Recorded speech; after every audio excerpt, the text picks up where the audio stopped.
good morning, college football world. It is Saturday morning.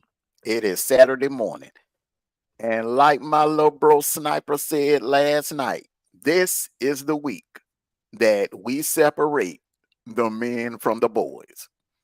We have some very important matchups this week. We have a huge Big 12 matchup. I think this may be the matchup of the year in the Big 12. We have a huge matchup in the Big 10.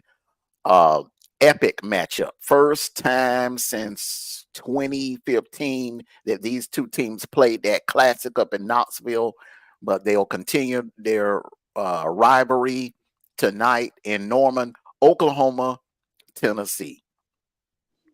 And we have a whole host of other games. But before we get into the games and we get into our Q&As, let me salute my two co-hosts, Sniper, you knew, salute. Happy Saturday to the both of you. Hello, Salute. hello. Like you said, big bruh, today is when we see who's real and who's not. Today, when those pads are clacking and those feet are running hard, we're going to see who is who. Yeah, exactly. Wait, are we watching football, or are we going to be watching wrestling? Because you sound like one of them wrestlers. That's what you sound like right now. You know, hey, that's how them coaches be sounding in them dressing rooms. Hey, listen, that's how they get it.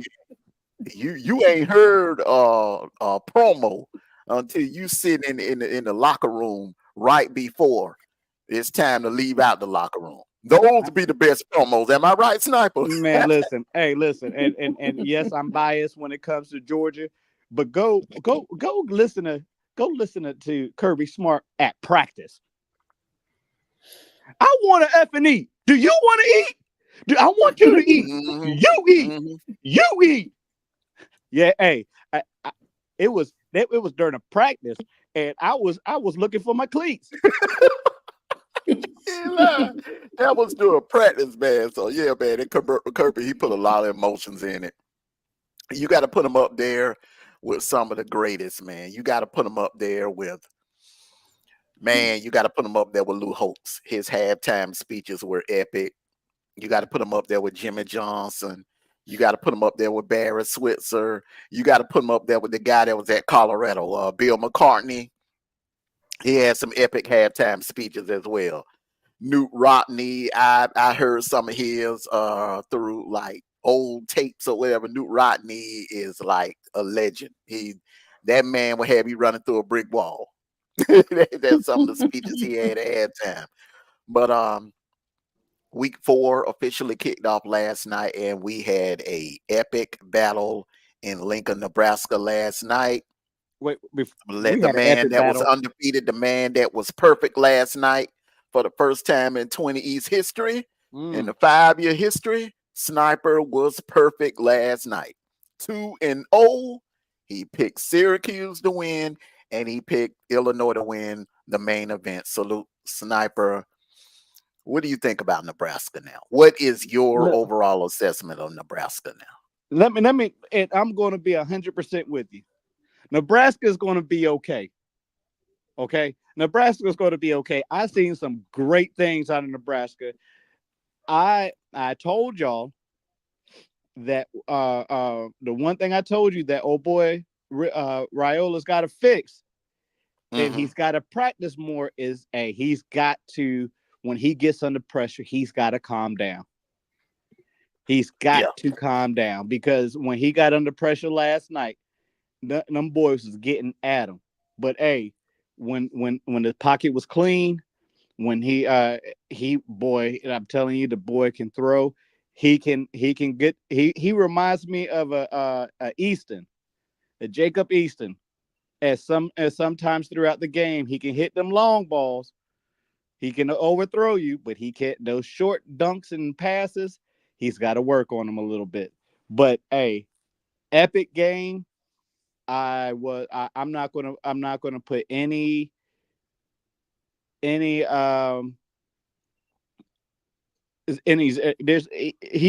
Nebraska did all they could do. They just came up against an opponent that just had a little bit more. I mean, and went into overtime. What you expect? You know what I'm saying? And they blitzed them every down in overtime, and that's how they end up winning that game. But Nebraska's going to be okay. Nebraska is going to be okay. Do you think the results of that game, was it more about? I'm just gonna say this, and then you give me some pushback if you feel I'm wrong. Okay. Brett Bielema outcoached Matt Rule last night, in my opinion. Now, I could be wrong. Just give me your your take on that. I don't know. You know what? This is one of those games. And if I knew who I should have looked up the defensive coaches outplayed the offensive coach towards the end of the game. It was a battle all the way to the end. I don't think they was outcoached because at the end it's 24-24, and then they were just going back and forth. The defensive coaches at the end of the game came up with the scheme and said, "Listen, this kid is going to get rattled." I don't think that the head coaches did all they could. They put people in position with their coordinators to win the game, to try to win the game. But I don't think Nebraska's coach Rural got outcoached. I think that it was a solid chess game last night, and we see the results. Okay, now let me ask you, and this is my final question on that. It was a great game by both teams. The only thing that I would be a little bit cautious about moving forward with Nebraska is Dylan Raiola, and I'm not just talking about last night. I'm looking at, because I was watching him when he was at Buford. The blitzes, the pressure. When you put pressure on him, he's not really good at handling pressure. Kind of remind me a little bit of DJU when it comes to that. God-given talent, arm strength like crazy, accuracy is on the point. But when you dial up blitzes on him, he can, he can fold a little bit. I don't know if you Yes. were paying attention to that. You mentioned that last night in the pregame show. Now, how do you feel about that? How did he handle those blitzes that the Illini now were dialing up? I think you're accurate. Like I just said, they rattled him. When it comes to when they had a blitz package come at him, they rattled him a lot. But what we got to understand, this is a true freshman. Mm-hmm. A true freshman. So either he has to get rid of his happy feet. Mm-hmm. And he's getting back there, and his feet is moving. It looked like a duck with the feet underwater. Look calm up top, but the feet boy is going 1,000 miles an hour. And he's got to understand and process those blitz practices, because people are going to see this and they're going to start doing it more. I said, give him time, because again, he's a true freshman. But he does have the tools to take this team back to the way they were back in the day. He does have the tools personally, and he has the tools to his receivers. He got a catching you got running backs to catch out the backfield. You got good tight ends. He has that an offensive line did everything that they could. But when you bring one more man up in the box, you can only block the person in front of you. You know what I'm saying? So again, he just needs to learn how to relax, see the blitz coming, and make a decision faster. That's where I'm at with that. Okay. Good morning to you, Dub. Salute. Let me read the comment Dub just stated. Said, Mondo, salute. Michigan don't stand a chance. Our defense and O-line has improved to go along with our aerial attack. Look out in the Big 10, USC 31, Michigan 14. Another thing that I see that has improved with the Trojans as well is that ground game. That ground game, I said, if they ever get two things clicking: that pass rush and the ground game. They will officially be back, and we're gonna find out today. I'm excited about today. We're gonna find out a lot about a lot of teams, and with that being said, new take over, ma'am, because I love this first question. Go ahead, bro. Hey, do you mind if I answer that question too? Go ahead. Hey, USC, I added one more thing to what Armando said. That linebacker crew for USC. Mm-hmm.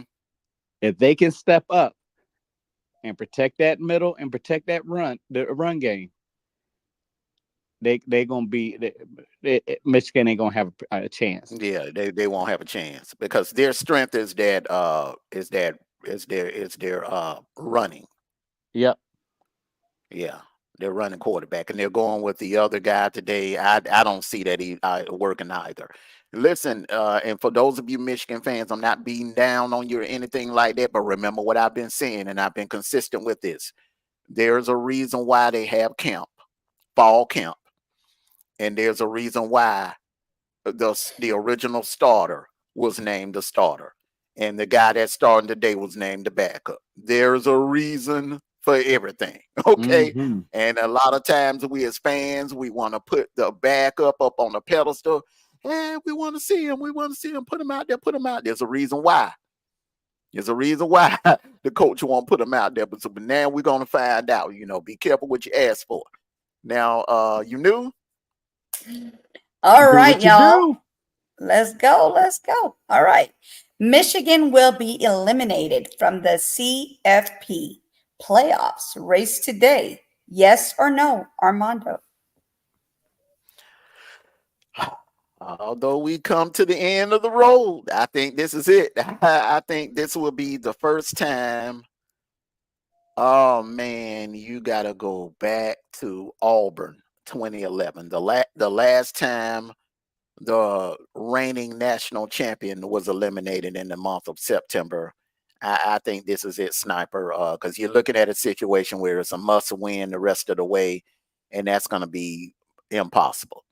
Losing that game to Texas is just unfortunate that the way their schedule stacked up this year. It's going to be a hard yes for me. It's going to be hard after tonight. They're done. Hey, it's a hard, and I hate and I hate to say it, but it's a hard yes for me too. They don't have a field general. We don't know where their running back's been. Their offensive line is atrocious. They didn't build on what they finished last year. Understand they lost Harbaugh to the NFL, but they still could have built up on what how they finished last year, and they didn't do it. And it is very upsetting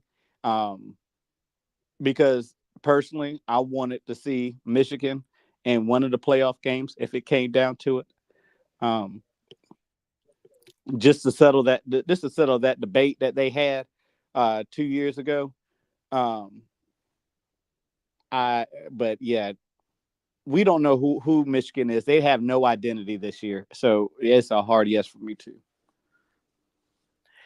And I just want to point out to all the viewers, this, as long as I've been alive, I've never seen a situation where the head coach of the reigning national champions, national football champions. Well, you know what? It just came to me. The last time this happened was the '83 Miami Hurricanes. I was just about to say that. Howard Schnellenberger led the Canes to a national championship. He left, went to embark on a chance at the USFL. At the time, there was a United States Football League, and he was supposed to have some ownership. It was supposed to have some ownership in that company, and the league folded that spring, and then he was offered a coaching job at Louisville. So, yeah, I stand corrected on that. That's the last time. You got to go back to 41 years, the last time that a coach actually left the reigning defending national champions. Yeah. Unfortunate situation. You know? All right. Oklahoma versus Tennessee. Which team needs to win this game more? Sniper. Hey, D Truth, how are you? Go ahead, Come- Sniper. Hey,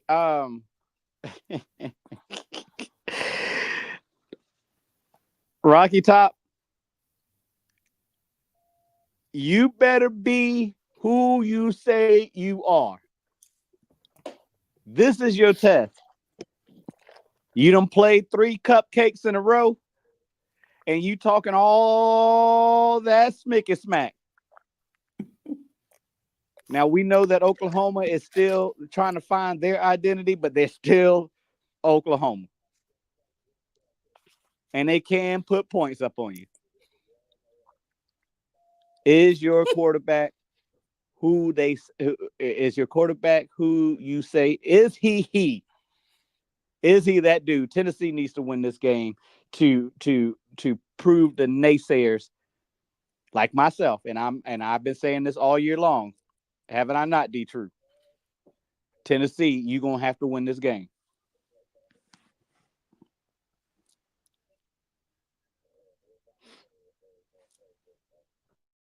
All right, D Truth. Well, I'm going to say this right here. Both teams need this game. I'm going to tell you the reason why. They Oklahoma both need need this it, bro. game Which to one prove needed the most? Which one needed the most? I'm gonna say Oklahoma.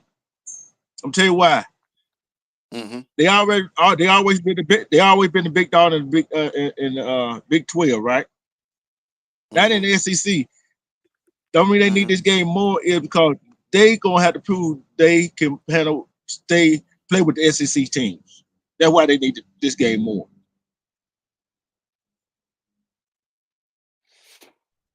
Good answer. That was a darn good answer there. All right, Armando. Darn. Yeah, man. It made me have to think about how I'm gonna get my answer now. Yeah.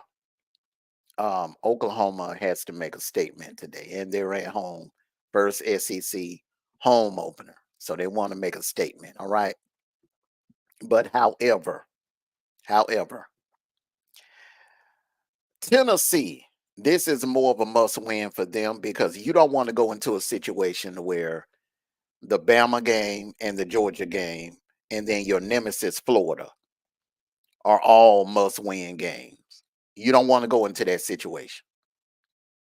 You're talking about 3 teams that have owned you.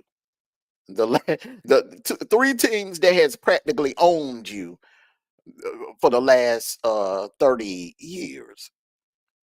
So I'm gonna have to go with Tennessee on this one because what they have in front of them.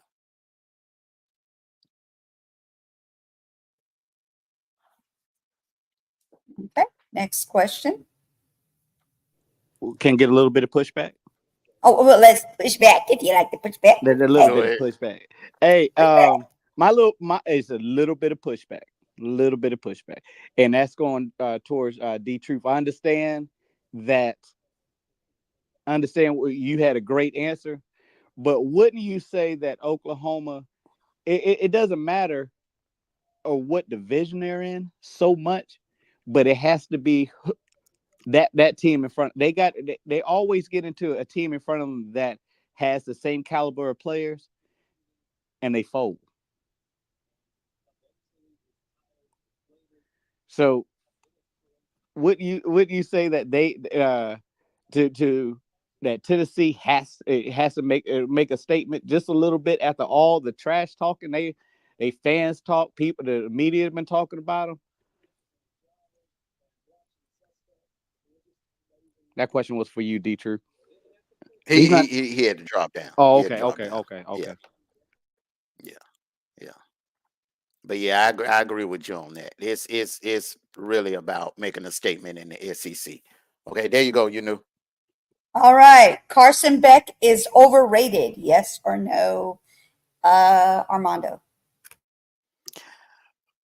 No, absolutely not. He's not overrated. He's a great quarterback. He will definitely get drafted in the NFL. He will do great in the NFL, and he could possibly. I could see him becoming elite in the NFL. There's only one flaw to his game right now, and that is the ability to hit receivers down the field with deep balls, explosive plays, which if he gets with the right team in the NFL, with the right situation, the right coordinator, they could develop him and he could uh, turn into that quarterback. Tom Brady had issues with hitting the deep ball in the early in his career.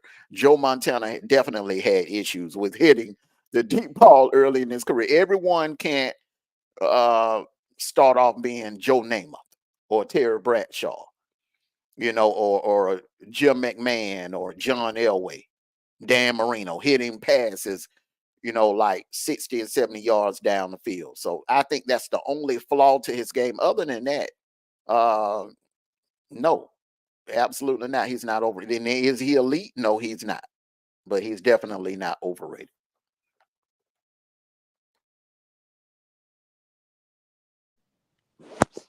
I agree. He is not overrated. But the one thing I disagree with you is that I think that last week was one of those where he didn't play his best game. And one thing I don't agree with you with is that he, out of the 2 years that he's been playing, 2.5 years, because he did get great time his sophomore year. The man can throw the ball. Does he do it a lot? No. Now the question is he getting the plays to throw the ball down the field? We were very, very, and again, it comes to the play calling. And I do see what you're saying about him throwing the ball down the field, but is he being set up to throw the ball down the field 25-30% of the time during the game? The man's a field general. He controls the game well. And what we was talking about this yesterday. It's not. Yes, we need to see some more deep balls to blow the tops off the teams because we have it. You don't see him underthrowing nobody. He might overthrow him, but he very seldom underthrow anybody when he has the chance to throw the ball down the field. So the accuracy is needs to be worked on. But I think the man got all the tools to be. And the last thing you said was, is he elite? I think he has the skill set. And one thing that you do not want to do, and we learned this from him last year when he played a close game against Missouri. What did he do the following week? Came out and bust butt. So no, he's not overrated, but he's up there with borderline in that elite conversation. All right, the truth. What do you think?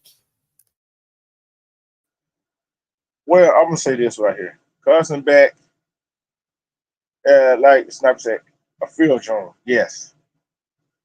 And I ain't gonna say he overrated, but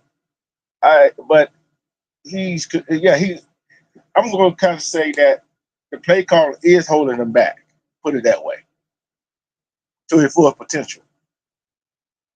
And some quarterbacks are underrated. I'm just going to tell you, although he is in the Heisman conversation, he is underrated as a quarterback. And way I look at a leader as a quarterback is commanded of respect of your offensive line, your receiver, and your running back. Control of the offense, control of the huddle. Yeah, some of these quarterbacks out there, they're great at what they do, but they don't have control of the team. They don't have respect of the team. So guess what? He is underrated instead of overrated. What's up, Top Up? Hey, he's not overrated. He's underrated.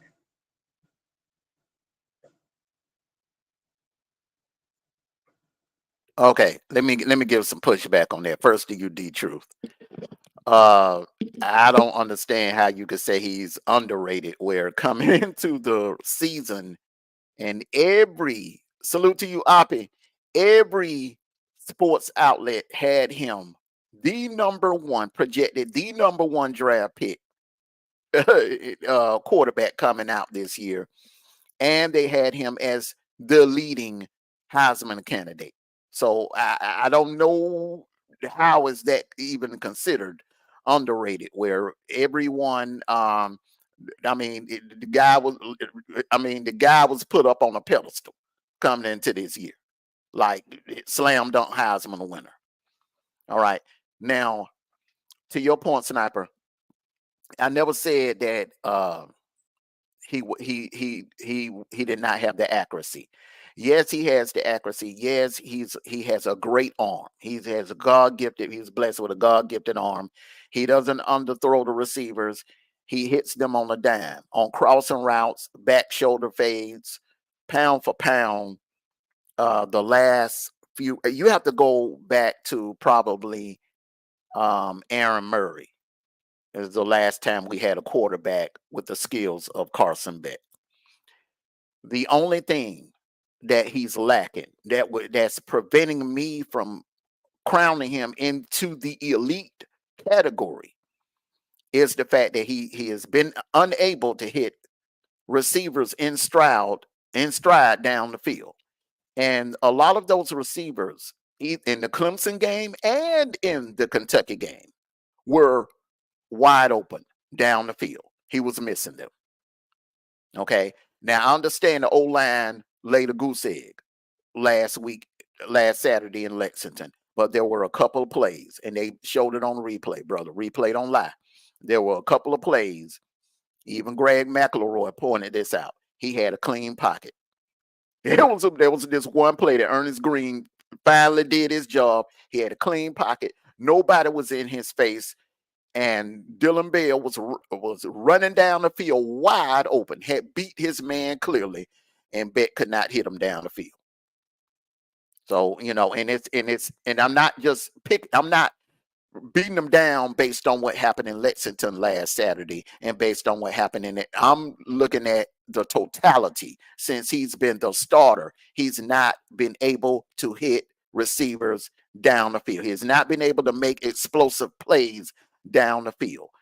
Go watch the film. Most of his plays have been intermediate routes, crossing routes, dink and dongs, receiver Brock Bowers catching the ball, taking it to the house. Ladd McConkey catching the ball 20, 30-yard route, and he takes it to the house. Dylan Bell in the Ole Miss game, you mentioned the Ole Miss game. Dylan Bell catching the pass, taking it to the house. Love it. Catching the pass, taking it to the house. Ra Thomas catching the pass, taking it to the house. I'm talking about plays like Stafford was making, Zaire was making, Aaron Murray was making down the field. Because you're going to need that. With this type of schedule, you cannot live and die by the dink and dongs. You got to be able to hit explosive plays down the middle. Because as we found out, as we're going to find out as the season goes along, a defense cannot pitch a shutout every game. I don't care how great the defense is. Not even the 85 Bears were able to pitch a shutout. It was a Monday night game where the 85 Bears defense got their butts handed to them down in Miami and Dan Marino them. The greatest of the greats defense is not going to be able to pitch a shutout for you every game. That's all I'm saying. You're going to need that somewhere on down the line. You're going to need those explosive plays down the field. But I'm going to push back on what you were talking about.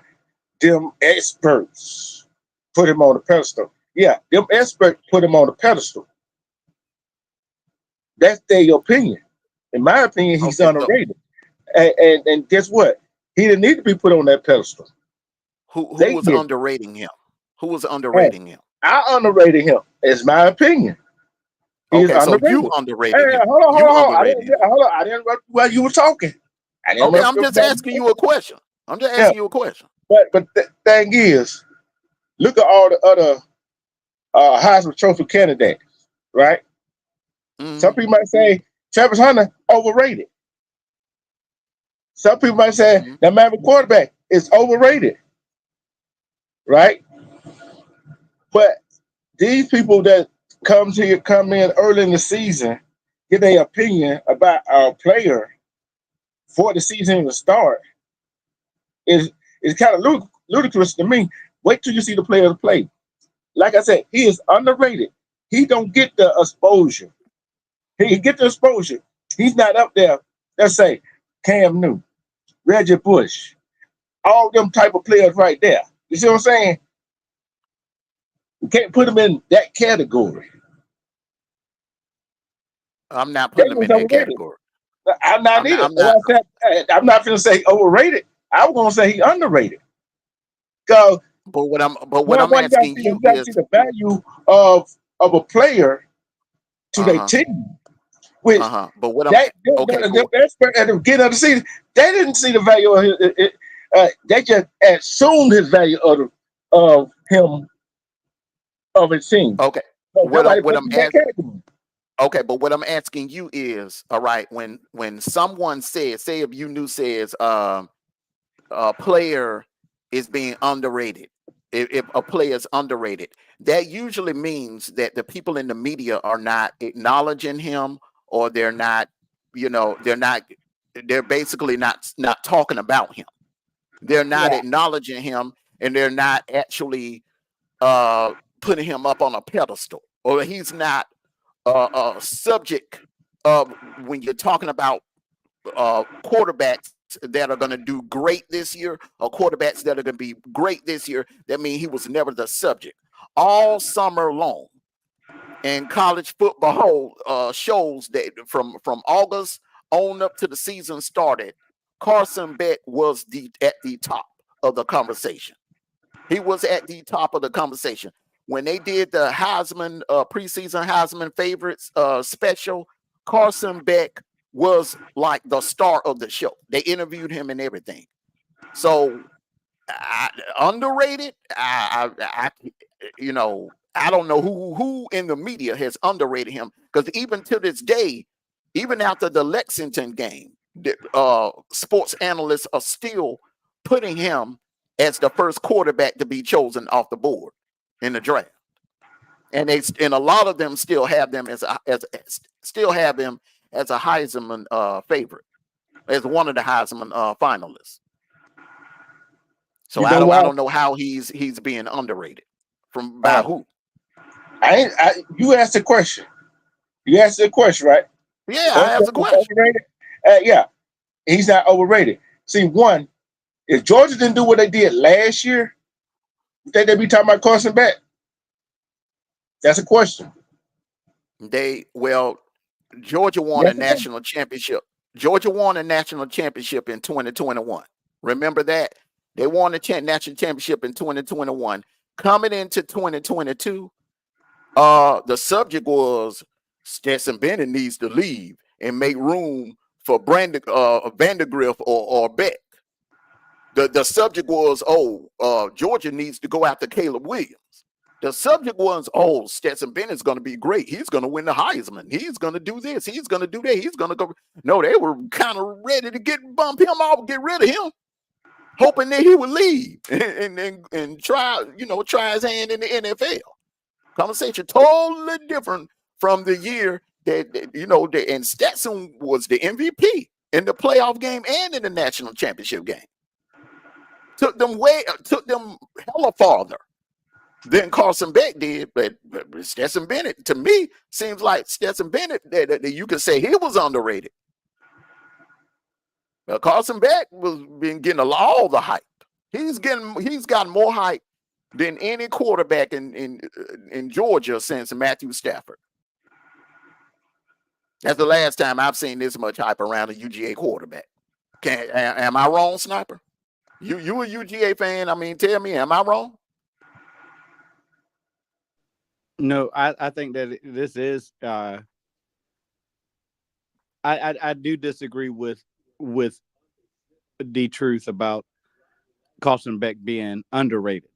Yes, he's been talked about all year long, but I understand where we know how D-Truth thinks too, because he wants to see people play before he makes an opinion about them. But yeah, Carson Beck's been talked about all summer long. And me personally, I couldn't wait until Carson Beck got the starting position, because I like the kid. I like his body of work. I like what he, the things that, D-Truth did say. He is a field general. He does control the field. He does control his offense. And he does make smart decisions all the time. But yeah, I don't think he's underrated. I do agree with D-Truth when they start putting these players and teams, giving them ratings at the beginning of the season, because we don't know how they're going to be at the beginning of the season.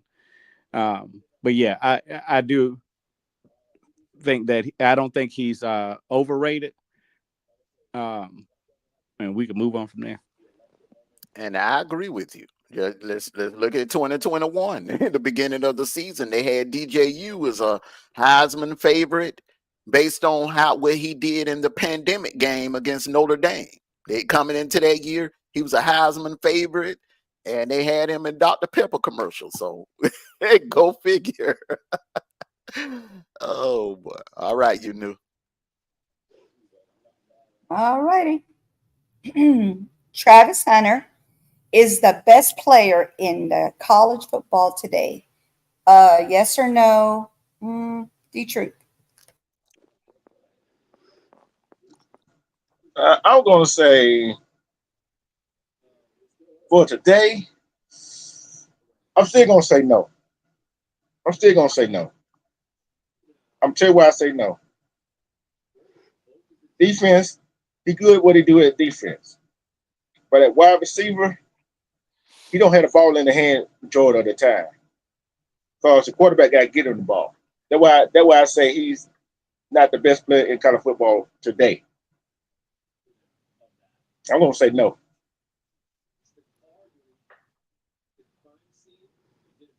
Sniper? I don't know. For a player to do both sides of the ball, to play both sides of the ball and do it well, as of today, as of right now, until he does something totally different, he is the best player on the field right now. Nobody's doing what he's doing. Nobody's going out and catching touchdowns with people draped all over him, and then turn around and defend a receiver that's streaking up the field. No one's catching touchdowns and then turn around and catching interceptions. Nobody's doing that. Nobody's done that in a long time. Nobody's even tried it. His body of play, the way he plays the game, and his attitude on the field shows pure love for the game. And I think that the man is the best player as of the day on that's on the field.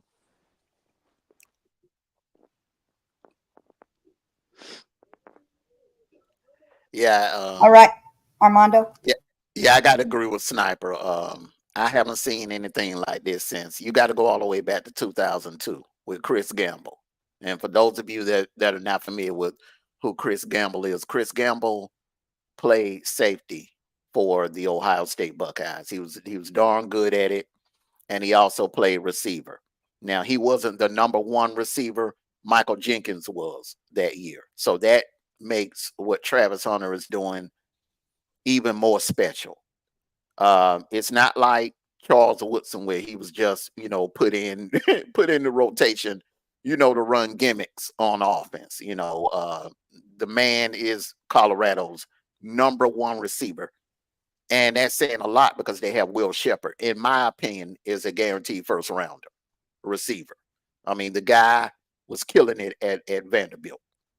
And now he's at Colorado, and he's the #2 behind Travis Hunter. So, and to me, in my opinion, Travis Hunter is the most disruptive cornerback in the nation. All right. Coming into the year, I had Will Johnson from Michigan as the best cornerback. Now, since from my eye test and from what I've seen so far this year, Travis Hunter is the most disruptive cornerback in the nation. So I would have to say yes, right now, today, on the 21st of September, he is the best player in college football right now. I agree. No reason I said not that. No, D-Truth, hold up. You knew gonna put her opinion in. I wish you would say 2 cents. Don't play with me. Okay, so I knew that's what you were gonna say though. But basically, I love his footwork. He is really, really he's real good at what he does, and he puts his 100% in it. Like he's not trying to be like anybody else. He's himself.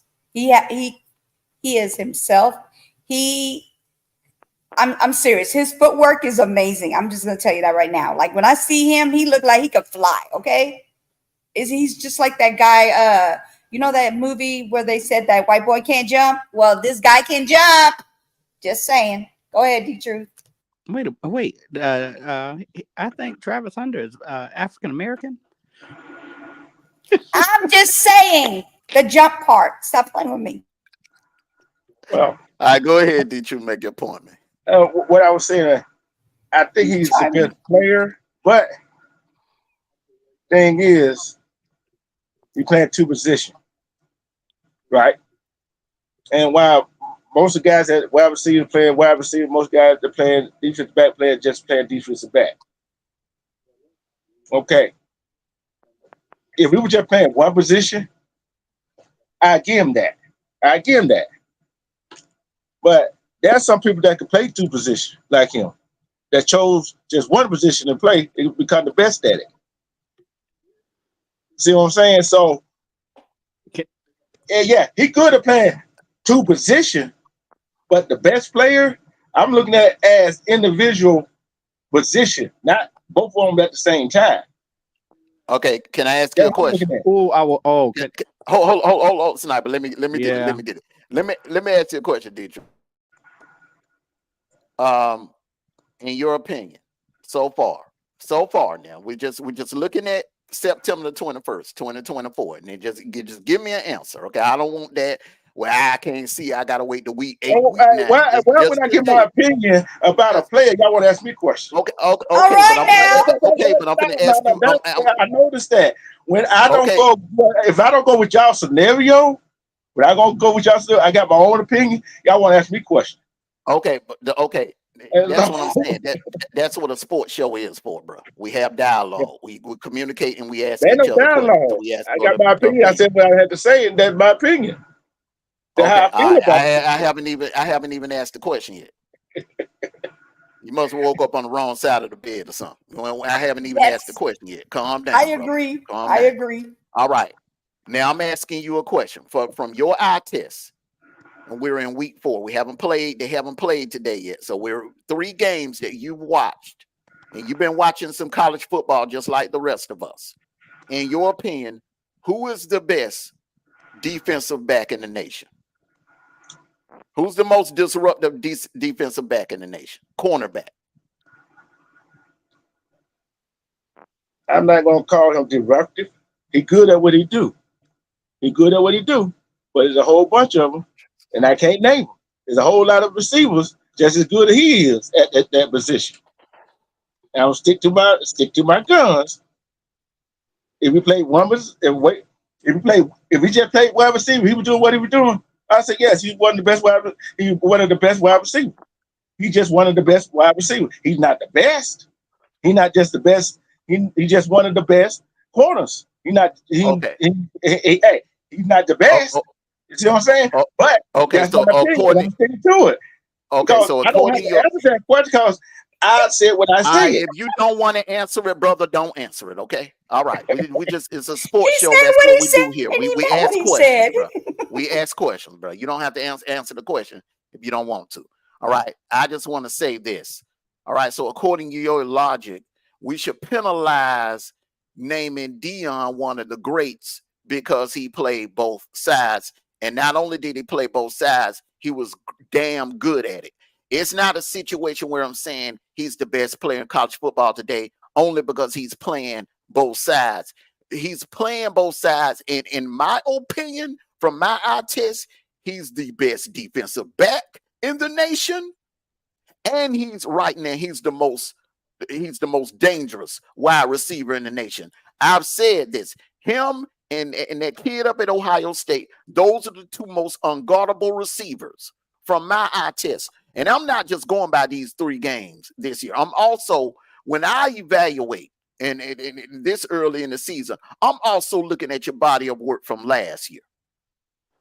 I'm looking at like when we were discussing Carson Beck a minute ago. I'm also looking. He started all 12 games last year. 13 if you want to, 14 if you want to count the SEC championship game, the Orange Bowl. So we can't sit here and act like we don't have no tape, no film to evaluate him from, and you combine it with the 3 games he's played this year. So that's enough for me to go off of. And from my eye test, from what I saw last year from the kid, from the games that he played when he wasn't hurt, and the games that he played in so far, he is the best college football player today because he is dangerous on both sides of the football. And that's something that you rarely see. We have not seen that. We have not seen that in over 20 years. I just pointed that out. Chris Gamble is the last player on the collegiate level to pull that off. But he wasn't even the number 1 receiver for Ohio State. He was maybe like the number 2.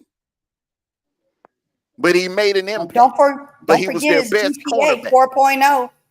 4.0 Yeah, GPA. you add that and to be able to be great at both sides of the ball and maintain a 4.0 average. Oh man, that's special. That's special right there. Exactly.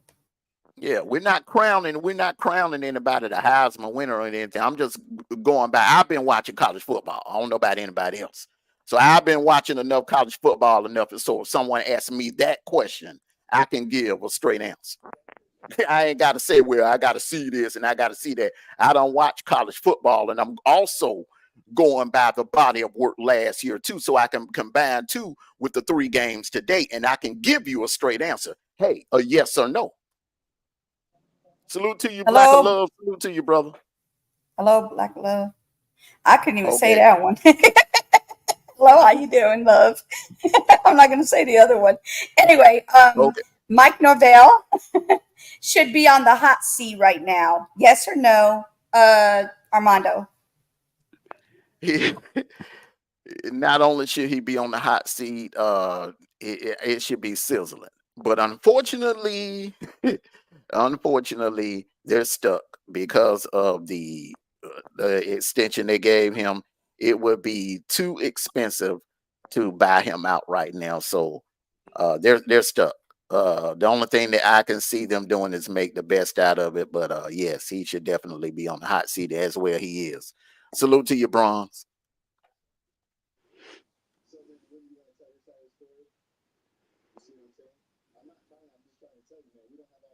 Okay, Sniper, what do you think? All right. So what year is this for him at Florida State? I believe this is 4 or 5. 4 or 5. 5. I'm sorry, 5. This year 5. Yeah, but since 2019. He this is year 5. And had the opportunity until his starting quarterback went down last year to actually go into be in the top 4 for the national to play for the playoffs. And then this year didn't recruit well. Got some players off of the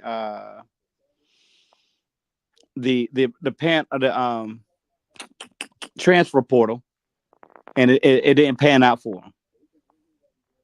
Now, previous to these last 2 years, he built that team back up after losing one of the greatest head coaches and Mr. Bobby himself. I don't think he should be on the hot seat off a 1 year performance. Off a 1 year performance, I don't think he should be on the hot seat, being that he was a quarterback play away from being in the top 4.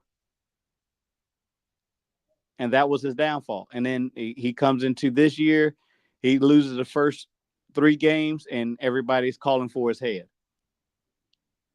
I'm going off of rethinking about what we talked about, but other coaches. He's been successful in the last 5 years with Florida State than other coaches have. But we're ready to call for his head and not for others. I want y'all to think about that. I don't think he should be in a hot seat. I think to get the man to redeem himself, and we go from there.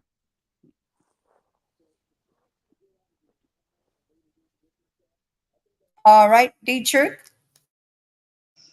Norvell should be on the hot seat, huh? Well, put it away. 3 games, 0-3, going into the 4th game. If he ain't in the hot seat right now, he's going to be in the hot seat.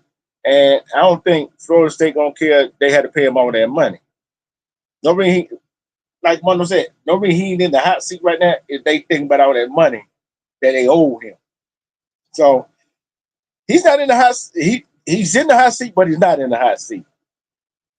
Because the only thing that really saving him right now is the money that Florida State actually going to owe them if they fire him.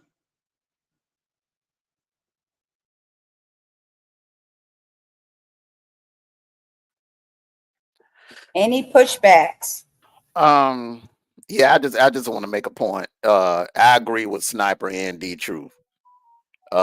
He shouldn't be in the hot seat. And here's why. I've seen time and time again where schools have had knee-jerk reactions after a coach has led them to a great season. Let's go back to 2011, the year after Auburn won the national championship, first national title since 1957. Okay, Gene Chisnick. The year later, they had poor retention rate, which means a lot of players went into the NFL. They didn't return. A lot of players just lost eligibility and didn't return.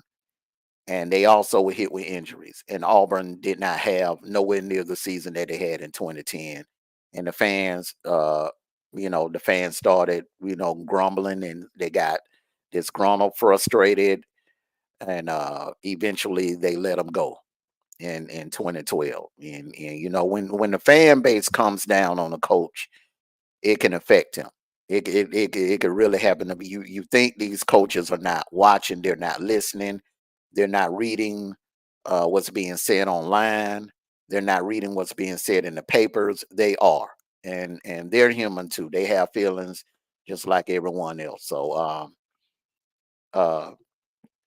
and then we can also look at what happened with Ed Orgeron.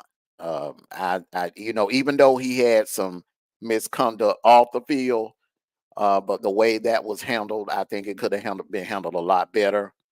No offense, I think LSU could have handled that a lot better, being that this man had just took them to the greatest college football season, one of the greatest college football seasons in our lifetime. And the way they, in my opinion, the way they just poo-pooed on him the following year. It was just it was egregious in my opinion. But unfortunately, yes, he is on the hot seat, but should he be? Uh, I don't think so. No, you cannot erase what he did last year. You can't. But I think one of his biggest mistakes and what he needs to change is he's kind of like the opposite of Dabo. He's using the transfer portal too much. Like Sniper said, he's relying too much on the transfer portal too much, and he needs to get back to developing homegrown talent, without which means recruiting. Get back to recruiting and developing your homegrown talent instead of depending too much on the transfer portal, because this is what can happen. This is exactly what can happen when you depend on the transfer portal and you try to build. Yeah, it's like it's a quick fix. You'll win a national title, but it's gonna be it's gonna be a negative effect in the long run if you're not developing your talent that you're bringing in by recruiting. You know, so Like you said, All right. that transfer portal is going to be the death of a lot of teams and and coaches coaches and the And coach. and But it's also hey, the one thing I don't like. The one thing I really don't like is when a team has a bad year, they always go straight to the top. hmm They don't. hmm If their defense is hot and their offense is cold, the head coach, the head coach, the head coach. No, you just hired the wrong offensive coordinator. hmm And right now, like I said, like we all said, he just got the wrong players. We got 5 from Alabama. He don't know how to use them, and that's not say he got the wrong players. He's not know how to use his players. Like Nick Saban said, you got $1 million players, but if you don't know how to use them and put them in the right places, you're shit out of luck. And that's what's going on right now. He does not have a quarterback of his liking.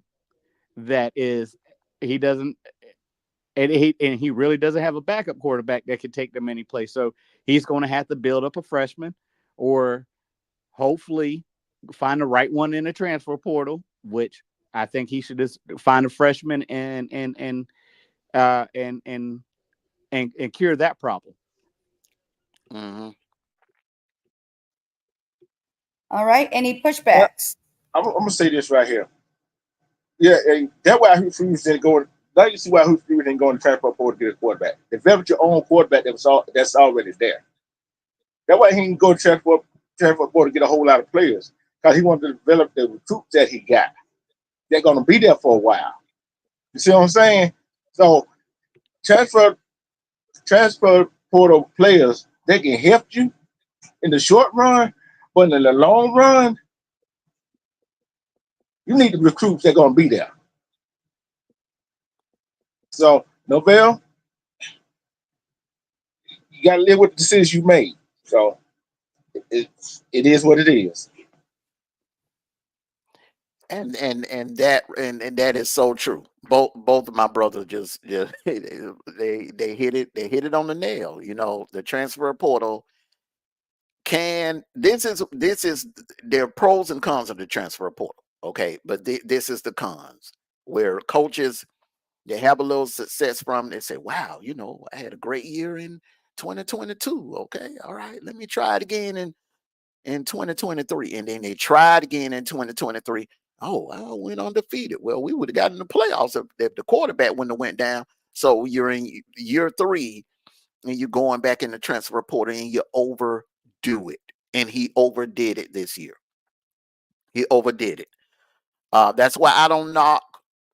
I don't knock Dabo at all. I think what Dabo is doing is he's a traditionalist, and that's what coaches have been doing for over 100 years. Develop your homegrown talent and put them out there on the field.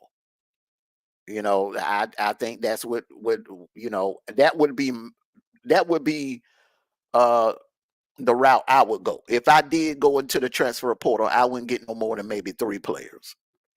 But getting 9 and 10 up to 10 players in the transfer portal, and you're building your team around transfers, eventually that is going to come back to bite you, because those transfers are upperclassmen, and when they go off and they graduate, then you're going to have to go back into the transfer portal, and that just may be a year that you don't hit the home runs in the transfer portal the way Ohio State did this year. Ohio State hit home runs in the transfer portal. You're not gonna be able to do that every year. And the year that you're not able to do it, then guess what? That homegrown talent, your development skills, that's gonna come into play. And that's what we're witnessing right now with Mike Norvell. Is development skills. We need to brush up on his development skills and develop and concentrate more on the homegrown talent that he brought in to Florida State.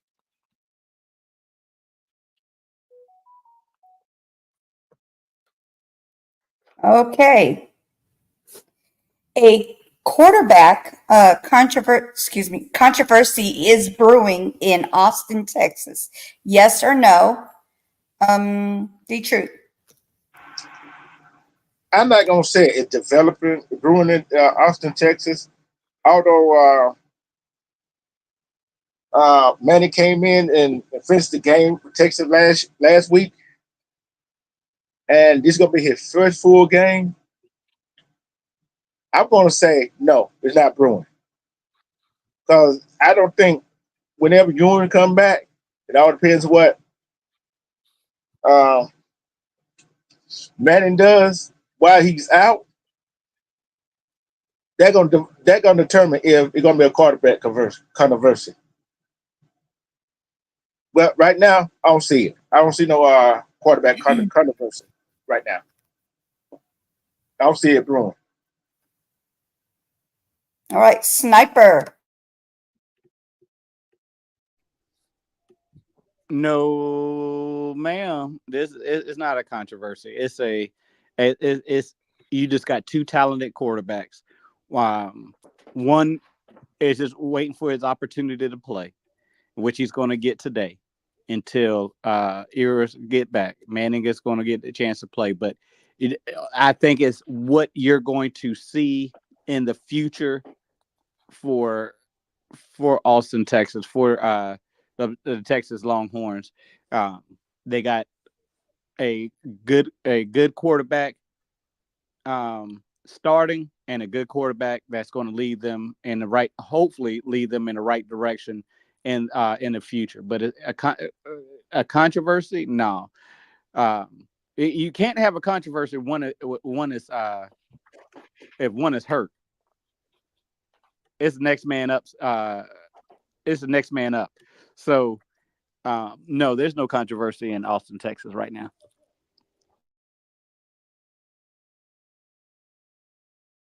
All right, Armando, what you think? No. No controversy here. Like Sniper said, right now Ewers is down. We don't know the extent of that injury, the lat injury. I can only go by what JT Daniels was going through. Speculations that he actually was ready to play, and there were some other things that kept him from getting out on the field. We don't want to go into that. But Ewers won the starting position in the camp for a reason. I'm going back to that point, and I think moving forward, as they get into the meat of their schedule, they're going to need Ewers. I know Arch Manning, it looks like the new shining diamond right now. But they're going to need Ewers to win those big games that they have coming up later on down the road against Georgia, Oklahoma, and Texas A&M. So I say no.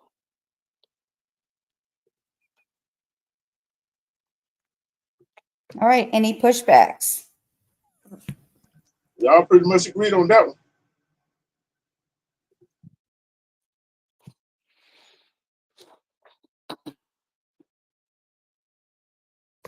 Okay. UGA lack of explosive plays will cost the Dogs against the elite SEC teams this season. Yes or no? I'm sorry, Sniper.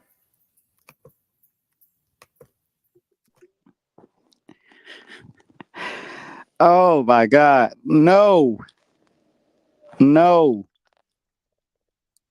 Let me tell you. We played a team with a good defense. We played two teams with a good defense. We figure out ways to win. Explosive plays are nice. They're great for the game. But you play your game. We didn't have too many explosive plays to go 13-1 last year. We didn't have so many plays. We played our game. We got down the field. We scored when we have to. We stop plays when we have to. And we've been doing that for the last 5 to 6 years. Every once in a while, yes, like Mondo said, every once in a while, as fans, we would like to see a deep ball thrown on a rope, and it ends with a touchdown. The results are a touchdown. But we do what we do, and it's been successful. So the explosive plays, they're going to come. They're going to come. But if we still play our game and we fix the problems that we have, Georgia will be okay.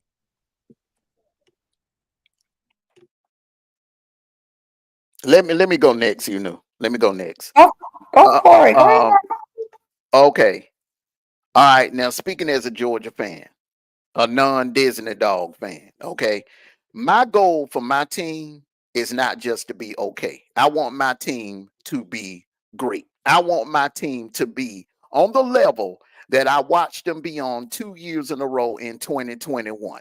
Now, let's talk about those 2 years. We were able to do something that we were never able to do before the year 2021. All right. We were elite on defense and we were elite on offense. All right. Now let's talk about the offense. We were elite, salute to you, Agent Smith, because we were able to hit explosive plays down the middle, down the field. We were able to make plays down the field. The one time, and let's look at it now. The times that we came up short against Bama, and I'm going back to the Rick days, we were never able to put up 30 points on Bama. We were never able to hit explosive plays down the field. We had to dink and dong and dink and dong and dink and dong. And that gave us a little lead, but eventually we weren't able to hold that lead. All right. And when we had the ball and it was time to make something happen in order to win the game, we were not able to hit explosive plays down the field. In comes 2021. We were able to hit explosive plays up in Indy in that national championship game. And the results were we finally scored 30 points, which was enough to beat that Bama team. Now, Kentucky and Clemson. All right, what we did was good enough to beat them. But we're talking about two teams that's shaky on offense, that's not able to match other teams point for point. They're nowhere near elite on offense. Hell, they ain't even that good on offense. Kentucky, Vandergriff, we know he's a runner. He's a running back posing as a quarterback. And Clemson's quarterback is not that accurate down the field. They're more of a running team. All right. So to use those two games as an example is egregious. If that question says elite SEC teams, let's name them: Bama, Tennessee, Ole Miss, Texas.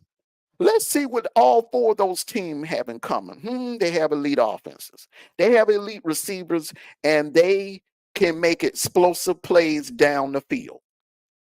The reason why that's important, because I'm not going to sit here and pretend like that our defense is that good where they're going to be able to go out there every Saturday and pitch a shutout and shut the other teams down to the point where we can just score 20 points and get by. It's not going to be like that every week. There's going to be a time where the cornerback is going to slip and fall, or the safety is going to slip and fall, or whatever. The safety is not going to have a good game, and we're going to have to get into a shootout, just like Atlanta.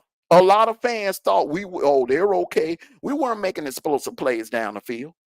Brock Bowers was. He would catch a 15-yard pass and take it to the house, because he had those skills. Larry McConkey would take a 20, 30-yard passing route and take it to the house. We were able to get by that during the regular season. But when it came down to the bright lights in Atlanta in the SEC championship game, when we were facing a team that was just as equally talented as us, we needed explosive plays, and we weren't able to hit them. And it cost us the game. So against the elite teams, I'm not talking about against Florida or Vanderbilt or Mississippi State. Yeah, we'll be okay against them. But against the elite teams that are capable of putting up 30 plus points on you on any given Saturday, we are going to have to make plays down the field. And I'm not going to sit up here and sell any pipe dreams to any UGA fan and teasing you into believing that everything is all glitter and gold right now, because it's not. There is an issue. And the issue is you're not able to make explosive plays down the field. I'm a Dogs fan, but I keep it real. Okay, I'm going to push back right the hell now. First of all, I ain't no damn Disney fan, just to begin with. Second of all, those teams that you have seen play right now, who have they played? Don't worry, I'll sit here and wait. They played doggone the school of the blind, the school of the deaf, and the school of the homeless. And now they're elite. Alabama struggled against two teams. I said their offense is elite. The offense is elite. I didn't say the team was elite. Hold on. Because Georgia has played a team with a defense. Now I understand what you're saying about later down the line these schools but how do we really know? Because we have not seen them being tested by elite teams. We could keep going back to what happened in the past, but we're talking about what's going on right now. What these teams have played with the Texas, the Tennessees, the Alabamas, who have they played to be tested to say they have an elite offense?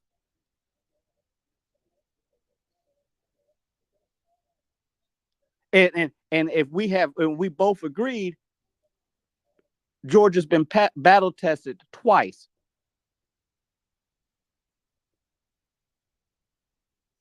Georgia has been battle tested twice. So that's when the plays are going to come. 3 games out of the season, and we're going to say, oh, they don't have explosive plays. They don't do this. They don't do that.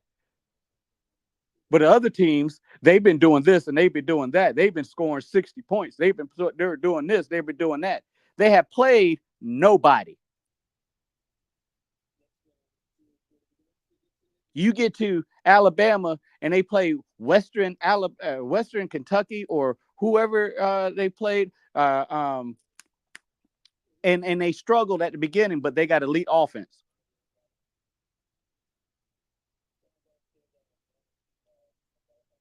But the one thing that is not going to happen is that nobody and they dog, and I'm not selling no pipe dreams or anything like that. I know my team just as though you know your team, which is the same team, but I'm not no damn Disney dog.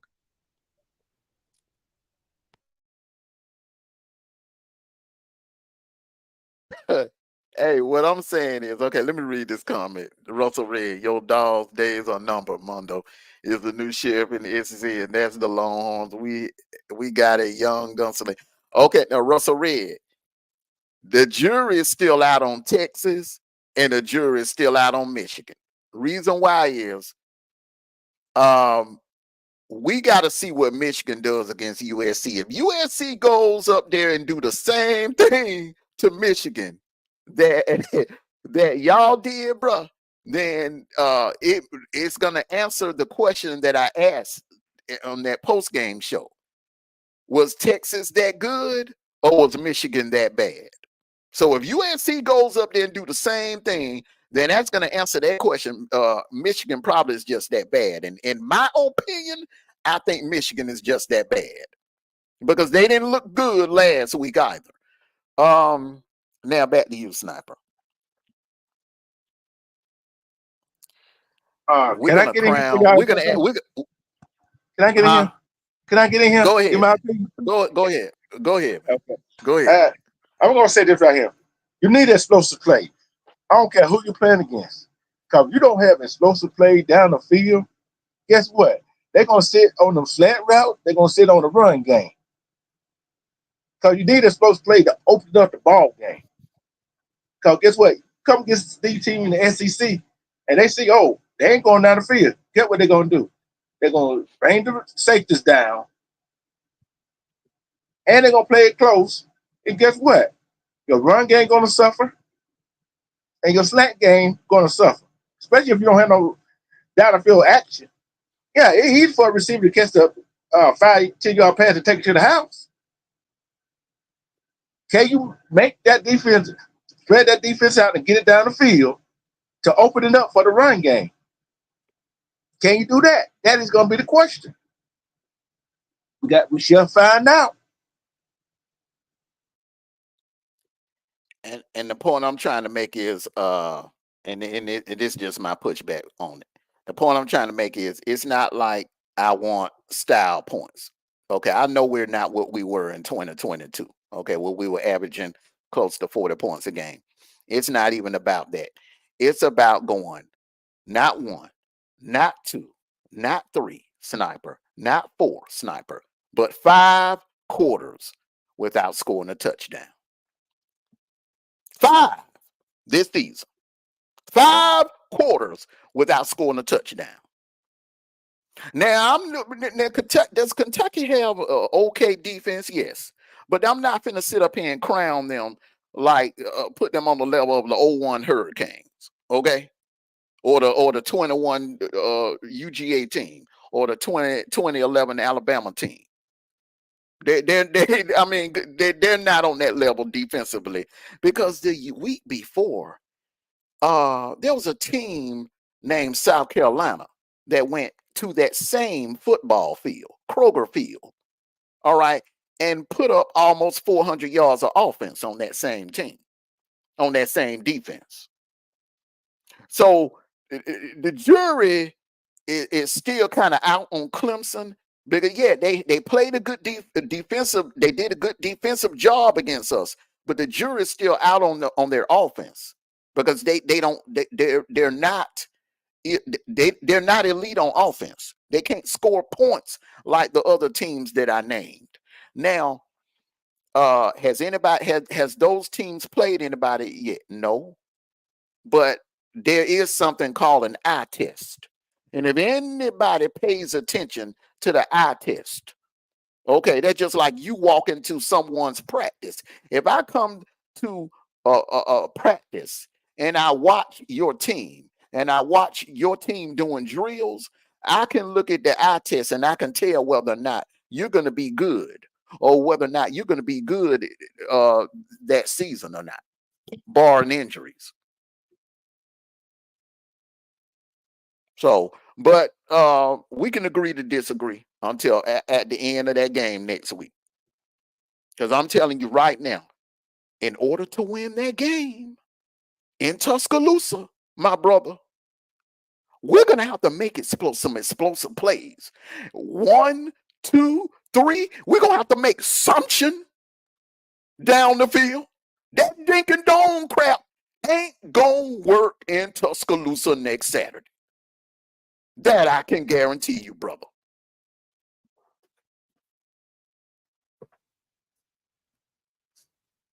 All righty. Anybody have any pushbacks?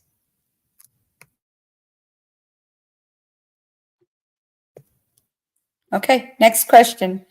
The winner of the Oklahoma State-Utah game will go undefeated in the Big 12 this season. Yes or no? D-Truth. I'm still gonna say no. Because nobody gonna go undefeated in the Big 12. Because somebody is gonna be one of them to get those Saturday that they get, one of them team gonna get beat.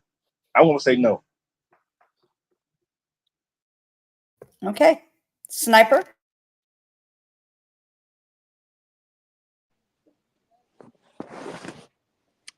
I picked Utah to be the Big 12 champions this year and making it to the playoffs. I think they have the opportunity to go undefeated. Their schedule permits that. So, yes, they will go. Utah, if Utah beat Oklahoma State, they have the opportunity to go undefeated this year.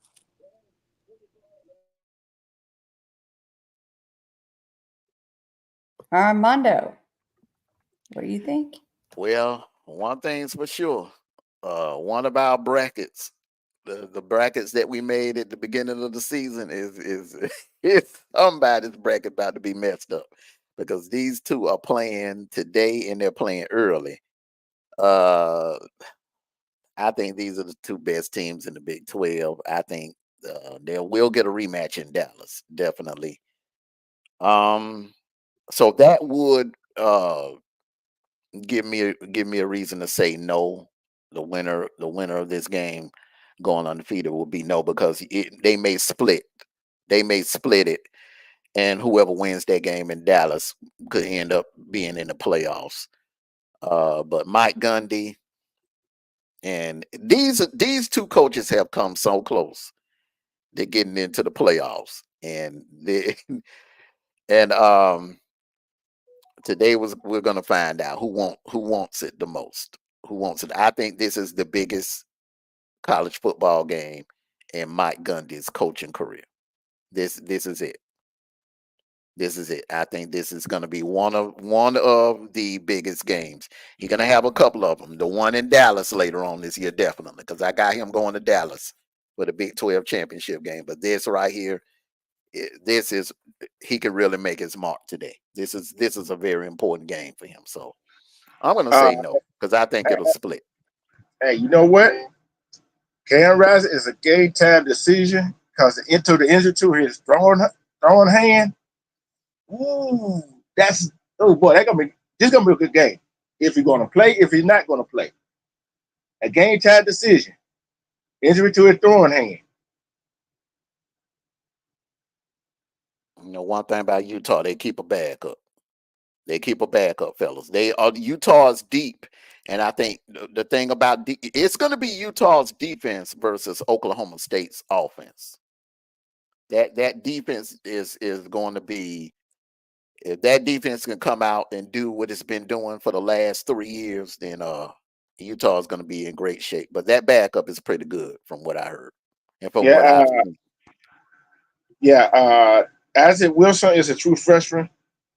He made the first career start against Utah State, which he went 20 for 33 passing yard or 20 or 33 passing for 239 yards and 3 touchdowns. Oh. And he did take first team reps in practice this week. Okay, then that's a sign that they're not sure. They were not sure about Cam Rising. Yeah. And remember that kid is injury prone. Go ahead. And another thing, I don't know if you remember Zach Wilson, who was which was the quarterback of BYU. Yeah. Wilson now plays for the Denver Broncos. So that's who Isaac Wilson is. That's his brother. So Okay. That pedigree. there you go. that bloodline, bro. That bloodline ain't no joke. All right. We're gonna go to the picks. We got some tough ones today. So everybody, hey, it's a 12 noon game right here. This is gonna be a tough one right here, man. We're gonna start off with you, Sniper, then D-True, then you knew you would go third. Give you a little bit more time to think. You know No, what I'm I'm saying? going last. I already told you I was going last yesterday. That's why I lost yesterday. So today I'm going last. No, Okay. you jumped out in front of the. No, No, no, you jumped out. no, You jumped out no, yesterday. no, Listen. Sometimes you gotta no. listen. Sometimes you gotta listen. I'll tell you why. You went 2-0. Sniper went 2-0.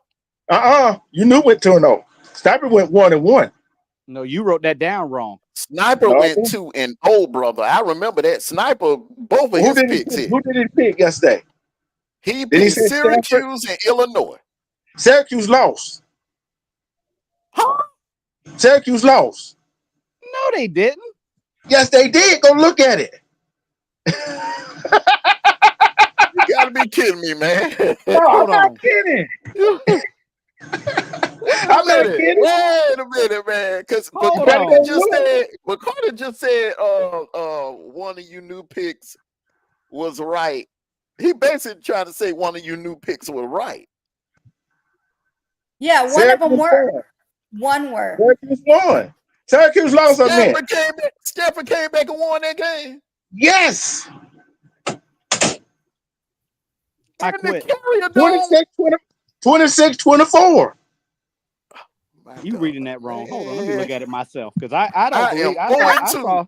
You mean to tell me I'm 0-2 for the first time? Man, you both 0-2. Man, you both 0-2, bro. Sniper 1-1. And you knew 2-0. You knew pick Stanford. Sure did. It sure did. All right, so look, the 0-2s,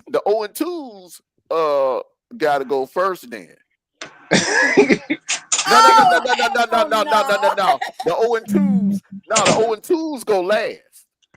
The 0-2s go last. See, you and Sniper split. Y'all were 1-1, so y'all had to go first. Wait a minute. You didn't come in last place. You hit one game. They wrote this down wrong. They wrote this damn thing down wrong because there ain't no way. How do you come back? No.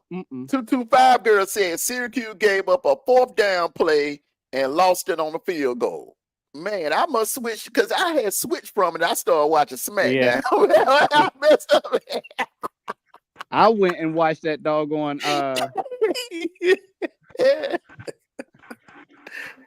I switched over and started watching the Washington State game last night. Watch that double overtime. Hey, I'm telling you. I'm telling you. What the defense in that ball game? All right, y'all. Sniper, this is gonna be an interesting game right here. They're evenly matched, man. Hey, bro, you call that done Illinois-Nebraska game, bro. This is gonna be kind of similar. They're very similar. Salute to you, 225 girl. Go ahead and write, bro. Go ahead and write me down with I'm going with Houston this game. All right, you knew you had to use the instincts. Who you feeling in this game?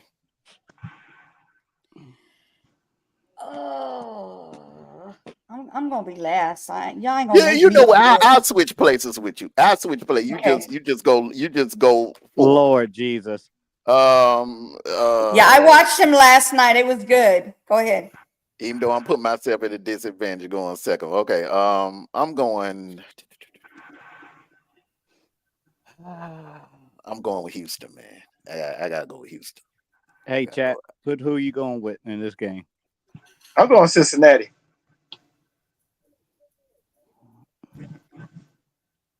I'm going with the Bearcats. Cincinnati. I'm going with Cincinnati.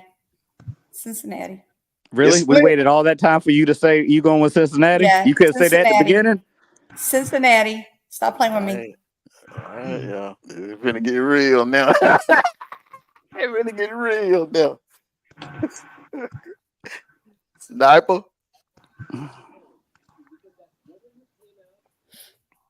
USC. Trojan man. I'm going USC. Go ahead, Armando. I already said. I said Trojan man. Lee, come on, pick a He said team. USC. All right, yeah, I'll go. Go ahead, Armando. All right. I'll go with the condoms. Go ahead. I'll choose the condoms.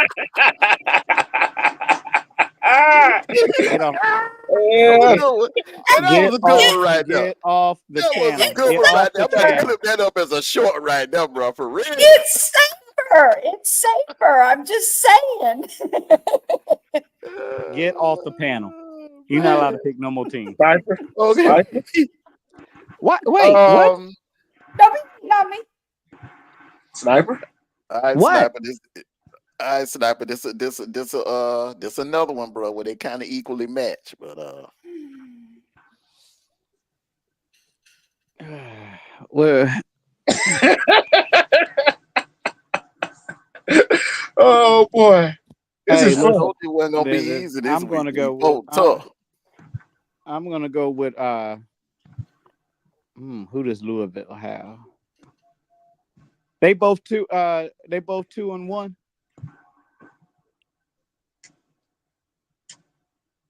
If I think remember so. correctly. I think so. You know what?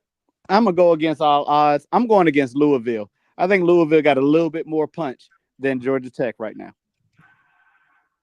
Well, Georgia Tech is 2-1. Georgia Tech is 3-1. Louisville is 2-0. I'm gonna go with Louisville. Armando. Where's the game being played at? In Louisville.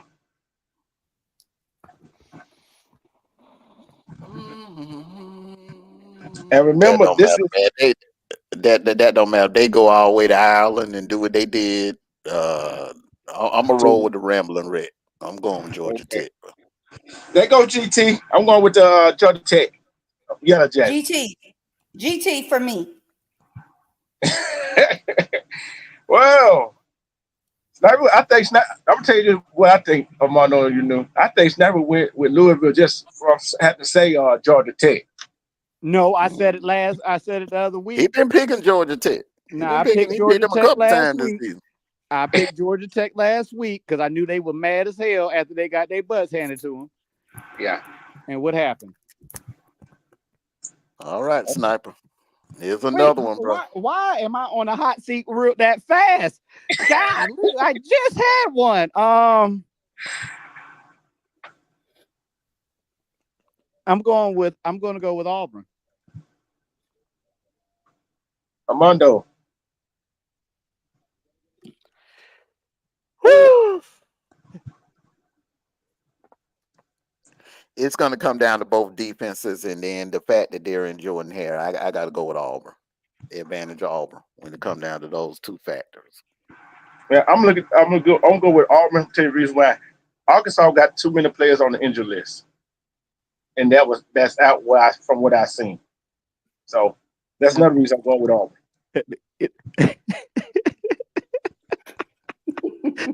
Hey, you ain't got a cap with us, bro. Okay? No, I'm serious. I'm serious. I see. Look at their best wide receivers. Their best wide receiver or running back is on the injured list. The only thing that kind of scares me is the fact that what Arkansas did to Oklahoma State for most of that game, bro. So that is Auburn better be ready for that. They better be ready for that. They had all their players too, though. That's a difference. Auburn. Can I say something? Auburn. Memphis and Navy. Woo, Lord have mercy. No, this is not going to be a close one. I don't know what the hell you talk about. This one is going to be interesting. Not all games are created equal. Memphis. Hey, D-True, you picking out of terms now. You gotta wait till your turn. You said I was active sniper. No, you going last. You said you holler about you wanted to go last, and you gotta make up your mind now. You see how they're picking on the moderator? Yeah, no, see, I know what you're doing. When it comes to them hard games, you want to wait and go last. But the game that you sure about, you want to. Just like last night, Nebraska. I told you can't jump in front of folks in the buffet line. Come on now. I will kick you in the back of the knee if you jump in front of me in the buffet line. I'm hungry. Hey, D-True. Hey, you go ahead. Put me down. I can't can't stand y'all right now. Whoop that trick. Whoop that trick. Whoop that trick. You already know what it is, bro. You already know what it is. The 901, bro. The North. I got Memphis.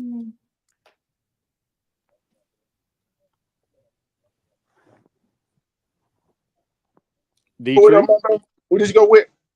Memphis. The North. Memphis, bro. boy. This is a hard choice. Because I know how they would usually play. Right? Just say Memphis and be quiet. Let's go. You don't know who I'm gonna say. How long you take how long you take to choose games? You ain't got nothing to say. You ain't got nothing to say. Go ahead. Where that game at? Oh, Memphis on an 8.5 point favorite. I'm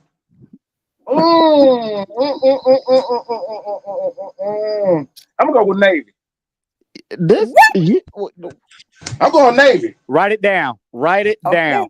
Write it down. We don't want to hear it when you lose. Hey, don't be surprised. Navy beat them folks.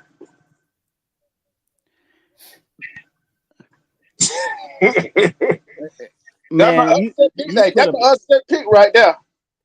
That you had all that drama to pick. I know you ain't talking. I know you ain't talking. I know you ain't talking either. You just picked. All the stuff you went through about that Louisville Georgia Tech pick. The two to be talking about. Somebody taking so long. Oh, what that game that the game that I picked was actually going to be a game. This Navy. Hey, listen. Only time I pick Navy is when they play Army. Let's go. Next team. Go ahead and take it. Both of them undefeated. So I don't want to hear nothing when they would beat up on Memphis. You want to put 10 push-ups on it? I ain't putting nothing on it. You're not that confident in your team. No, they ain't my team. Auburn my team. So yeah, well, you almost pick Arkansas because if they had all their players, right? Yeah, I've been a realist. Unlike you. You pick Georgia. They'll lose a ball game. I'm going first, doggone it. No, you ain't going for. You going in your regular spot, which you wanted to go last. So you wait. You go fourth and let all of us go first. Sniper, you go first. That's the rotation. Stick to the rotation. Puff, pass, and you cannot jump at it. No. Hey, listen. After what I saw last week with LSU, the battle they put up with South Carolina, I'm gonna stick with the Bruins. Oh man, that's why you're gonna lose. You did all that dramatization from that. Right? Hey, exactly. I wanted to be like Big Brother D-Truth. Y'all leave me alone. Now I've been like this with new. I've seen some new players. I've seen some new stars emerge for LSU in that game. Some players that really didn't show up against USC. They came into their own against South Carolina in Columbia last week. I'm rolling with LSU. They're going to be a dangerous team moving forward. I'm going LSU. LSU. All right. Why? I have a question. I have a question for everybody that's listening and those that are going to be listening later. Why you guys have to have like like you're as if you're having like a conference call? You got to explain exactly why you're picking your team. Just say your team. Why you gotta prolong it? Like who wants to hear all that crap? Just say what you're gonna say. Choose your team and be done with it. Because a lot of people want to know why you're making the pick. So they, they listening. Yeah, if they listening, they'll be like, if they ain't really paying attention to the lineups or whatever, because they've been working long hours during the week, and then they listen to us and they say, okay, all right, well, he just broke it down. LSU got some players that's stepping up. I don't know. I may have to put my money on LSU. That's why. Okay, I got it now. And you being a moderator, you should know that because they do that on ESPN all the time. They just don't say. I was just being controversial. That's all. Go ahead. Next. All right. Go ahead, Sniper. This is a good one right here, bro. This is the one. Oh, yeah. This is Hey. God. So back in 1987.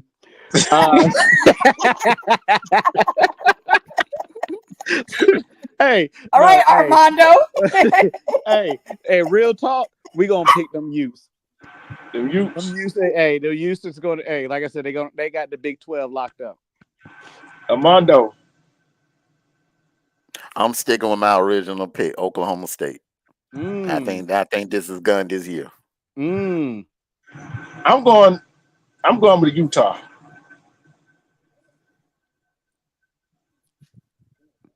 Okay. Wait a minute. Hold on one second. My dog gotta go to bed. She stepped away from the mic for a minute. Pick what the? She'll wait for the mic. She'll wait for a few minutes. Okay, why she gone? Brothers, can Oklahoma State defense handle Utah's dynamics offense? Utah. You take Utah, you knew? I take Utah. All right. See, you heard me ask a question and you just rah, rah, rah, rah, rah. I was letting my dog go to the bathroom. Hey, your dog bathroom breaks is not until 12.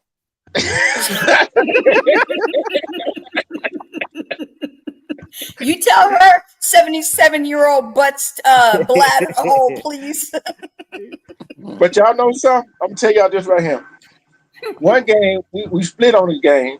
2 games we agreed on, and the rest of them, hey, it's gonna be wild here. This day gonna be wild. Did y'all hear my question? Yeah. The question is, can Utah defense stop that Oklahoma State offense? That's gonna be the question right there. Can that Utah defense, because they, it's being that they have Utah's gonna have to probably go with a backup today. Can that Utah defense, keep that Oklahoma State offense off the field enough where Utah can stay in the game? Because if it's a shootout, I don't think Utah got a chance. You just heard the stats of the backup quarterback. I mean, that wasn't against that was against who? That was against Utah State, brother. But I heard the stats. I heard the stats, though. But the thing is, at least he got a game under his belt before this game. Yeah, he got a game up under his belt, bro. That's just like the question is, what offense can employ their will on the other defense? That is the question. How everybody changed my question to their own questions? I swear. Moving along. We got all. But to answer your question, yeah, I absolutely believe Oklahoma State can have an impact against Utah's offense, because there are a lot of question marks on Utah's offense. Their offense is not explosive like Oklahoma State's. Salute to you, Common Sense TV. Salute. Common sense. 225, bro. Colin, That's gonna be a everybody else. game though. I'm just glad they got these games on Early. our bye week, bro. Yeah. You got something to look forward to. Sniper, the Battle of Dallas, Fort Worth.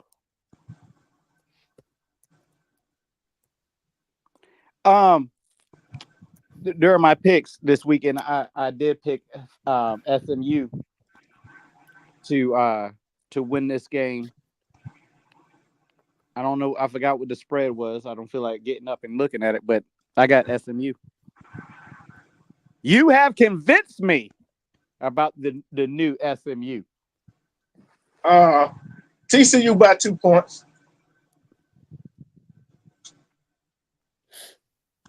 That ain't who I'm going with. That's the spread. That's the spread. I'm okay. I'm rolling with SMU. I'm rolling with SMU. I'm going with the Pony Express. SMU. I'm going against all three of y'all. TCU. That's only because they got purple in their uniform. That's right. That's it. That's got to be it. That's the only It has reason. to be that color. It has to be that color. Boy, you ain't right. It has to be that color. You ain't right. You're not right. No, you're right. Oh, here we go. Ooh, Lord have mercy. Hey, in my D true voice. Oh, this shouldn't be. No, I don't want to hear that, Sniper. This shouldn't be hard, bro. You should be able to. No, bro. You've been giving them flowers all year long. Don't stop all now. year. But hey, but I'm gonna be just like. Since I like colors, I like the one in the orange. You over there? You've been over there singing loop records all year long. Keep coming. Come on now. Let's go to the hotel. Keep coming. But hey, orange is my team. You knew. Calm down, man. Calm down. Go ahead, Sniper. Make it official. Make it official now. Orange. The real you. They in Tampa, bro. The real you. Okay. All right. Okay. We're going to find out, bro. This is going to be one of them games where we're going to find out what this team is made of. I think they'll win. I think the Canes will win. What I want to see is how they win. That's what I want to see today. Yes. Talk about it, brother. Yeah. I'm going to go with. I want to go with Miami, but I'm like you. I want to see how they play against a team that match up pretty good with them.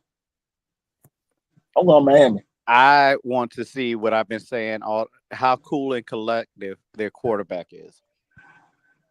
Can he stay poised all week, all game long?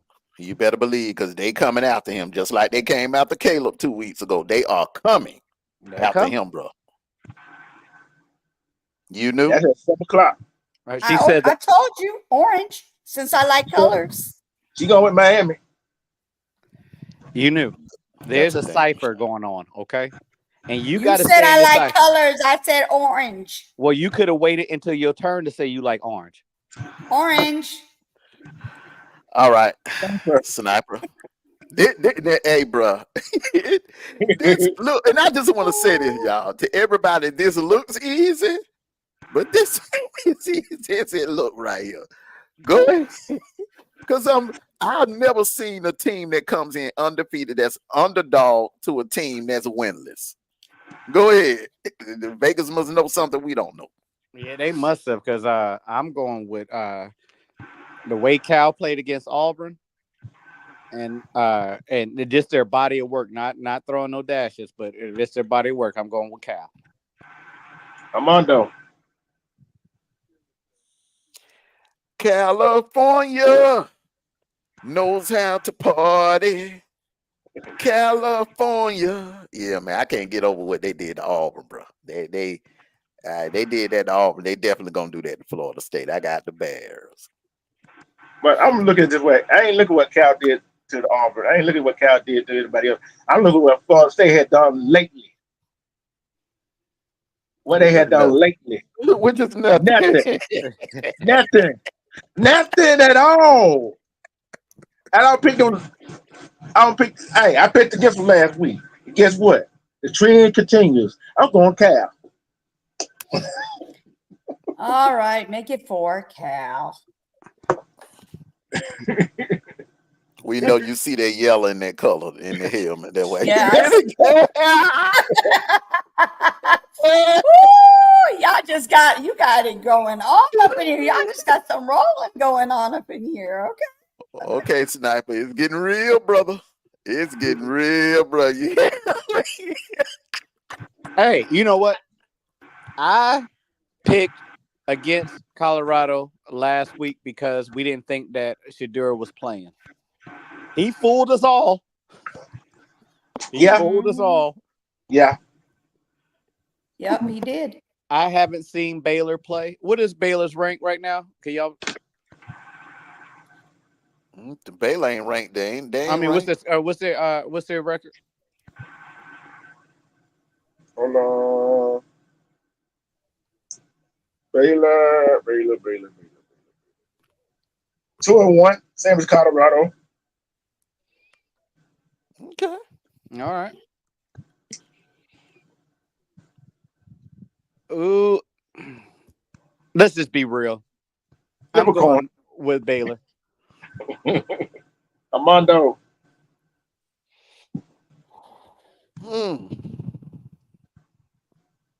Earlier this week, I was intending on picking Baylor, but as the week went on, hearing something out of Colorado. This is what I'm This is what I'm hearing, y'all. Tell me if you hear it. Did y'all hear that? And that is why I'm picking Colorado, because when they don't do no talking and when they quiet, that's when they're the most dangerous. I'm going with Colorado, bro. I'm going. Hey, I don't know about when they quiet. I thought he went muted on accident or something. But he did. But you know what? Because they quiet, I mean they. Yeah, some people do a whole lot of talking, back it up. Some people be quiet, they can't back up better when they be quiet. So I'm still going Colorado. What the hell did you just say? Don't worry about it. Okay, you just got me thinking for a second, boss. Oh, she might go with Baylor because of the yellow and green, though. Nah. They both got similar colors. Colorado is gonna do it. Travis Hunter. That's the Travis Hunter factor right there. Travis Hunter. Yes. Colorado. Woo. All right. Sniper. College of Michigan State. Sniper. Boston College, you let me down. You let me down last week. Give him another chance. Shut your mouth. Quit jumping in front of the buffet line again. But I am going to give you another chance. Boston College after what they went through last week, I think they come back with revengeance. I'm going with Boston College. I wasn't jumping up on over the buffet line. All I was saying is give him another chance. Go ahead. Boston strong. Boston College. They took Missouri to the limit. They did their jobs. I wasn't expecting them to win. They did exactly what I expected them to do. They took them to the limit. Boston College. Yeah. Okay. Who did you get? Who did you get, Sniper? BC. Mm-hmm. Yes, sir. I gotta go back with the Golden Eagles. Michigan State. Michigan State. And I can't go with them. Just can't. You know. BC. You need some BC powder. BC.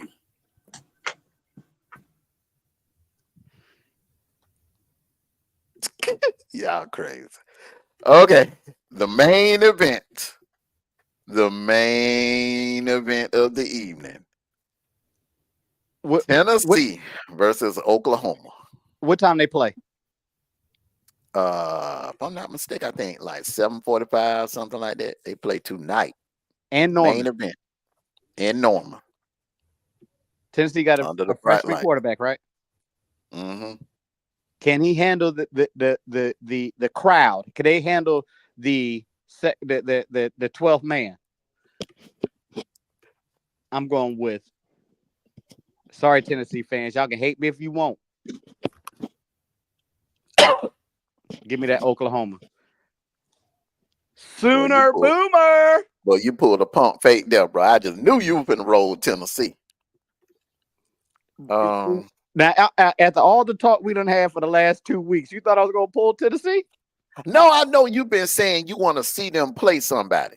They're playing somebody. I'm gonna say this. I'm picking Tennessee, but it's not gonna be no blowout. What some people are predicting.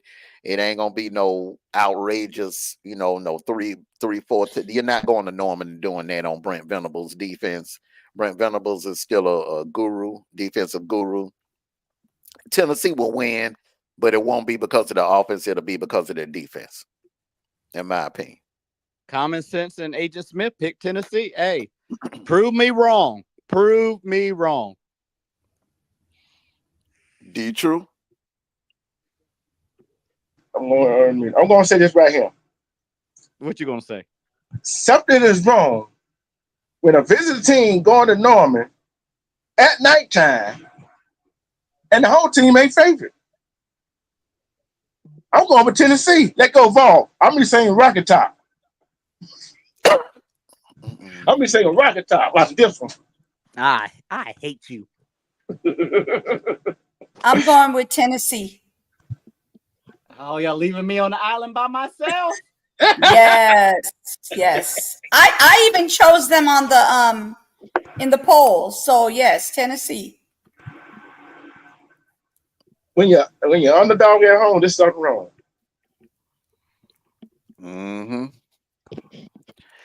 And I got one wild card game I want to add. Oh What? boy. Seriously? Seriously? We got a lot of games to keep up with. All right, Clemson and NC State. I'm not going first on this one. That ain't no wild card game. I'll go first. I got Clemson, bro. I got Clemson. Now, how do you get the call? You get to go first. When I try to do it, it's not a good thing. He converted to me. He converted to me. He said he didn't want to go first, so I've been going second. So I did that move, bumped me up to first. So I'm picking Clemson. And second of all, your butt don't pick a turn. You just go straight to it. You need to see the helmets, or you good? Hold on. Let go. Let me take a sniper. Get on my nerve. Let me take a sniper.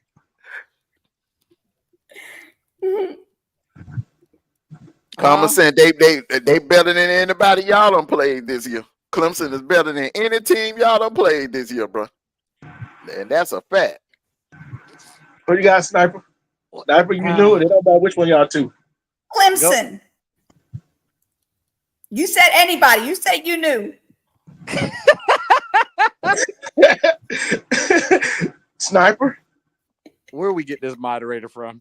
Hey, top of the line, fool. Sniper, who you taking? Who did you pick, D2? No, I'm going last. Okay. All right, fine. Go. You always got to be dramatic. Go ahead. Yeah, I'm just gonna pick. I'm gonna pick Clemson. Great. I don't know why that was even hard, man. It wasn't. It's just NC State is.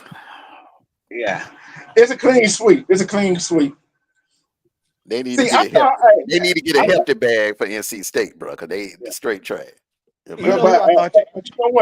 I thought you were gonna pick some out the wall game. Know what I'm saying? Oh, you want me to?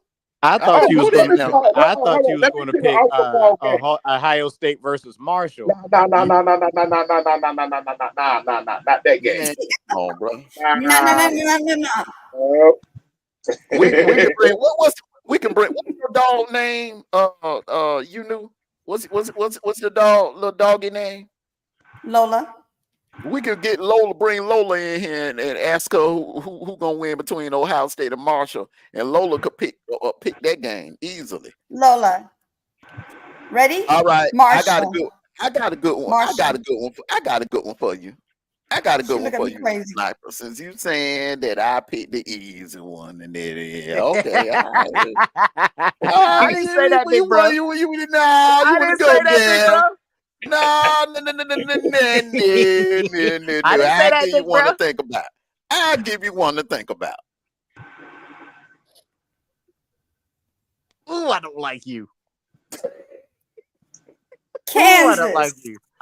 And I'm gonna be honest with you. I accidentally left them off the list. Yeah.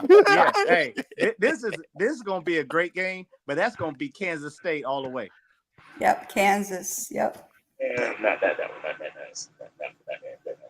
Pick one, D Troop, and stop the doggone dramatics. No. I can't even see who they're playing.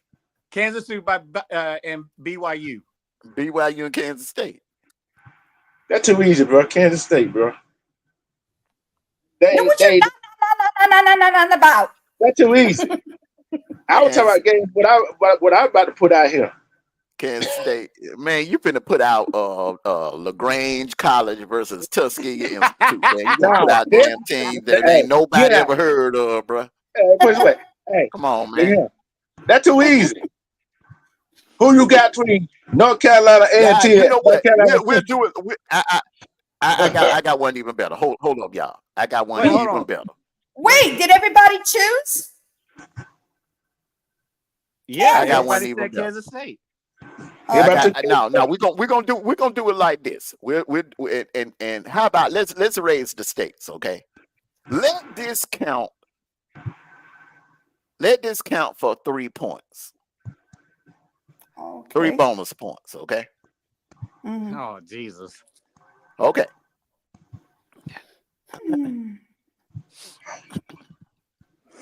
We going straight up? Over. No, you know we ain't going no straight up on this. Come on now. Both of them are undefeated. Okay. Over or under Texas scoring 50 points. Under.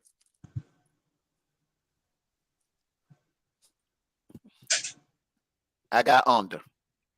Under. All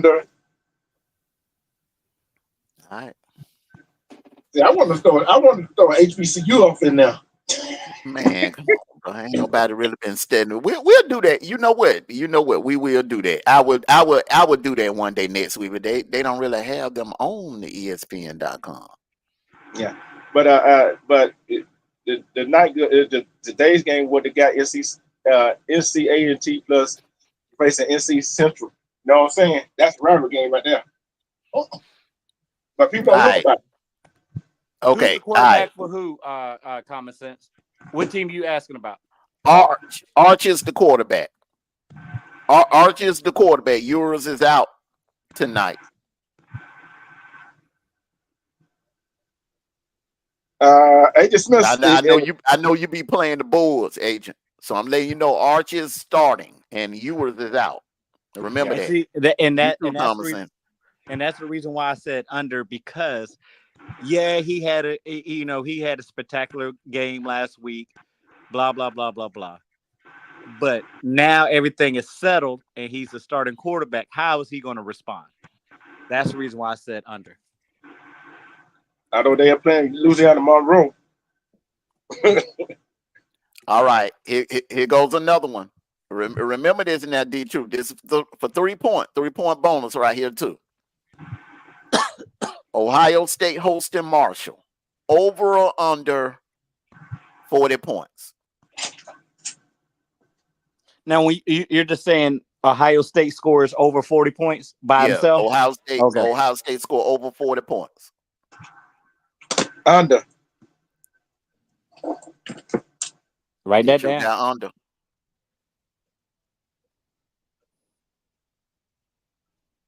What you got, you knew? Y'all said I was last. Now you saying I'm next? What the heck's going Yeah, on we here? don't, Oh, y'all, my you can Lord. tell when she want to go lag because she don't be. Yeah. What's up? I'm just gonna Come say on. under. Under. Okay. I'm gonna say over. That's fine. You can be negative.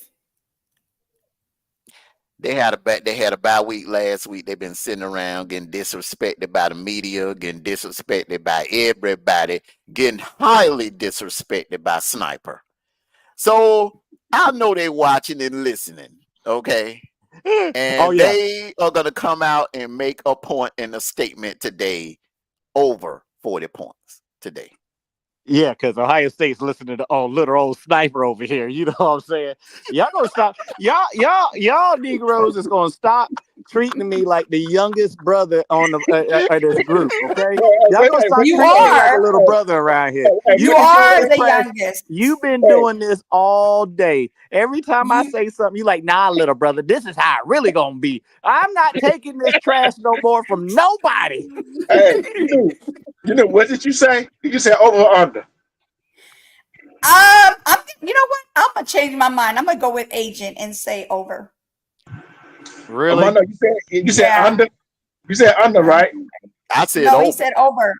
I said over. Now remember, these are 3 points now. 3-point bonuses now. Over. I need this. I need these. Yeah, so The last game, the last game, you knew what you said, over or under? She said under. Under. Okay. So we got and you said under last game too, didn't you, Armando? No, I said over, bro. I said over. No, the last one. The Texas game. You said Texas. Yeah, you said under. Yeah, under. It was all of us saying under. Yeah. I said under. Okay, that's what I thought. All right. Hey, so what is our record so far, D True? I don't know. Paper at the house, so I don't have it with me. Okay, now this one right here. Let me explain this to you. This is gonna be double or nothing. Now, if you want to participate, that's your choice. But if you get it wrong, you lose 3 points. You get it right, you get 6. Wait, you can't say double or nothing. I'm trying. I'm bringing something new to the table. It's double or nothing. See, there you go. There's that deep big brother voice. Change the stuff in the middle of the day. God. Wait. Okay, so you're saying, this is what you're saying right now. You're saying we're either going to get 6 points or we're going to get a -3, correct? -3 or 6 points. It's all or nothing. Gotcha. Okay, that's all I needed to know. Let's go. If I get interrupted by one of y'all two one more again.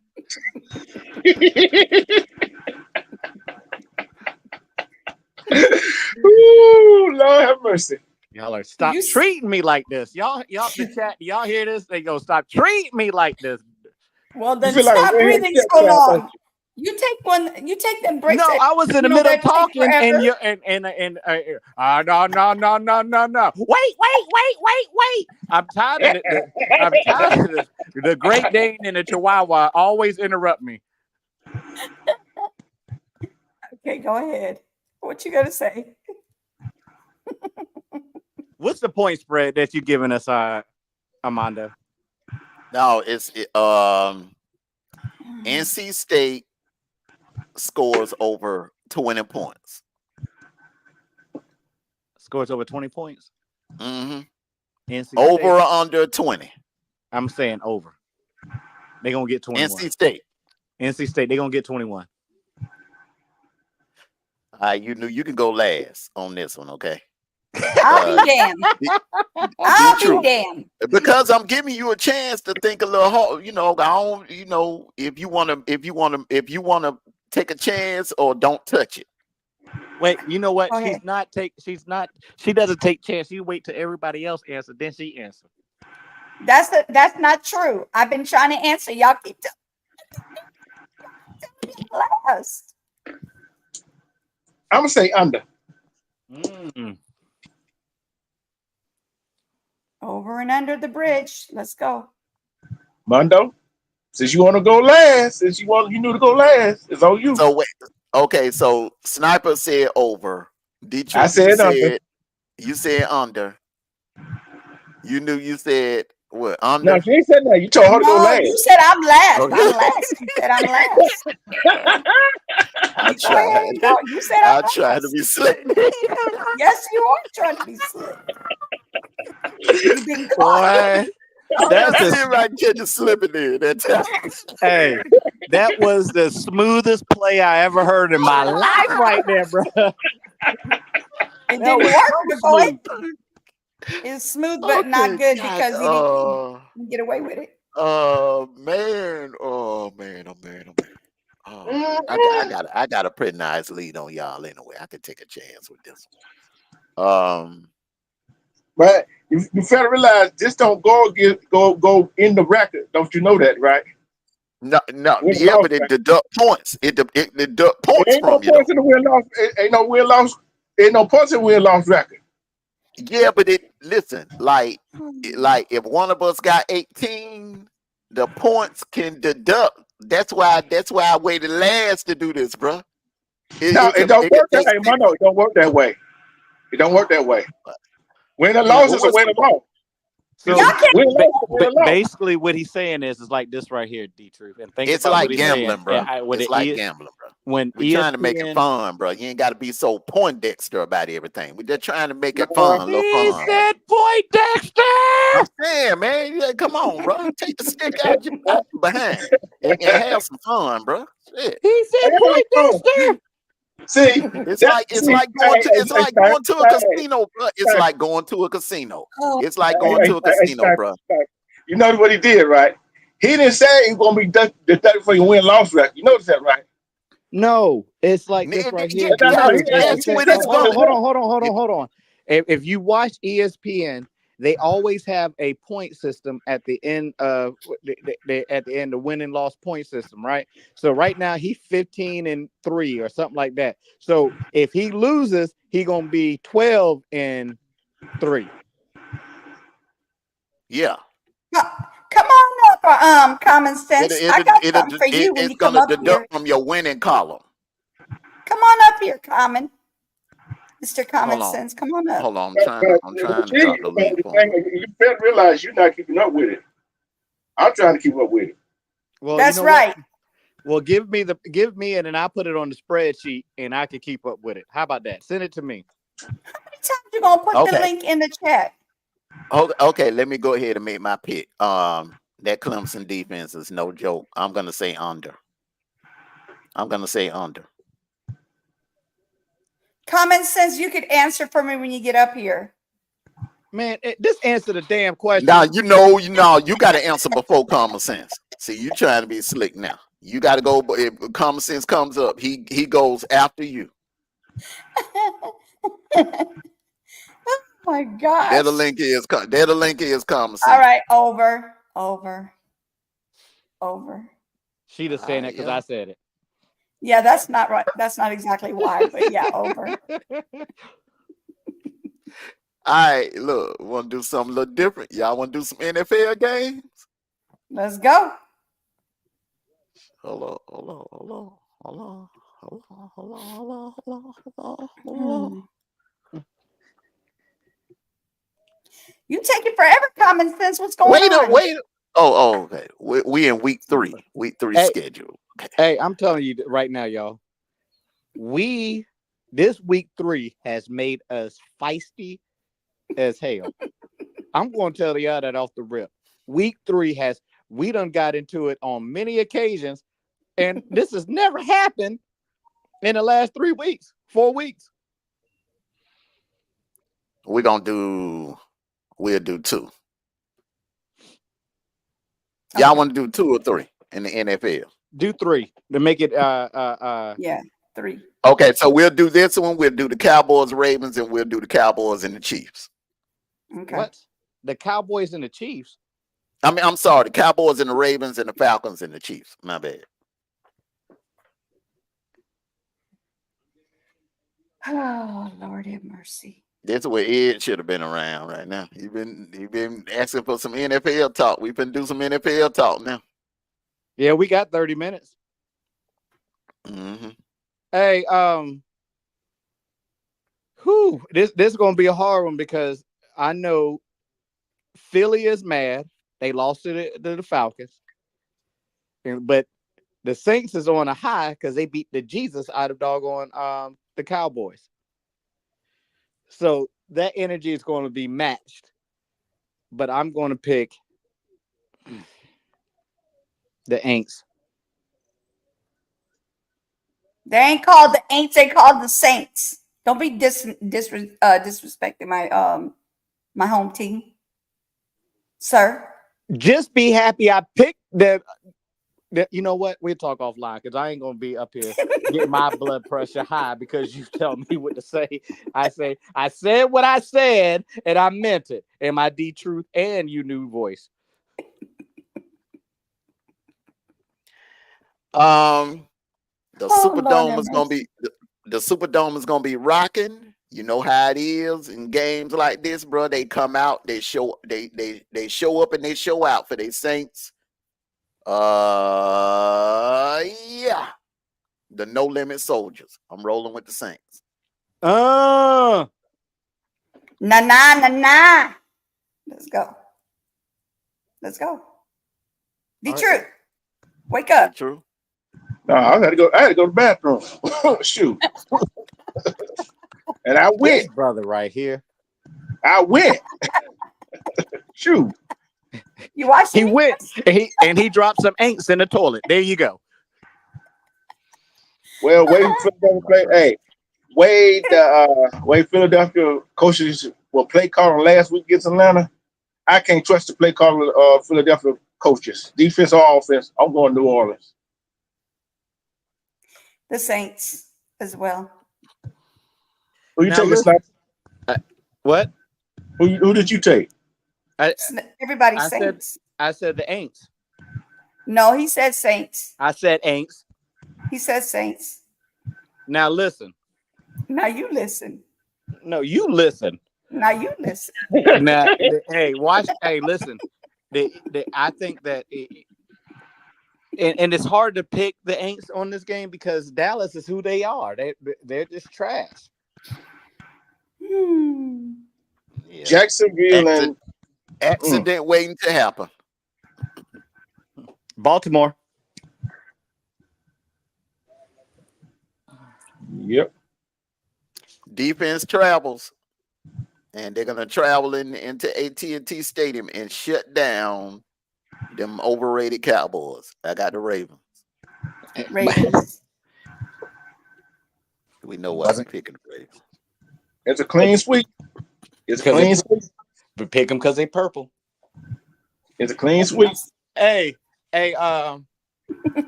Armando. Mm-hmm. When the Ravens get done with Dallas, they're gonna change it. They're gonna change the AT&T back to singular.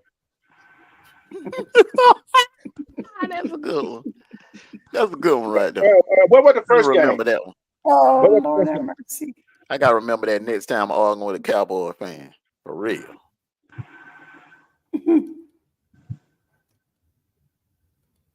You know what? Before we get to that one, bro, let's do this one. Let's do this one right here. Common sense. What's going on, bro? Hey, Ken. Common sense. What's going on, Hey, Kenyon? Common sense. Took you forever to come up. What's going on? You gotta unmute. Yeah, Sniper, this is a tough one right here, bro. I'm glad you going first on this. It's a tough one right here, bro. I defer to the second half. You can't defer to the second half. I can do what the hell I want to. I'm tired of you treating me like a little brother. But you are. Fine. This is going to be a great game. But here's the thing. San Fran don't have their running back. He's out for a couple of weeks. Matt Stafford. I'm going to go with my boy. Let's go LA.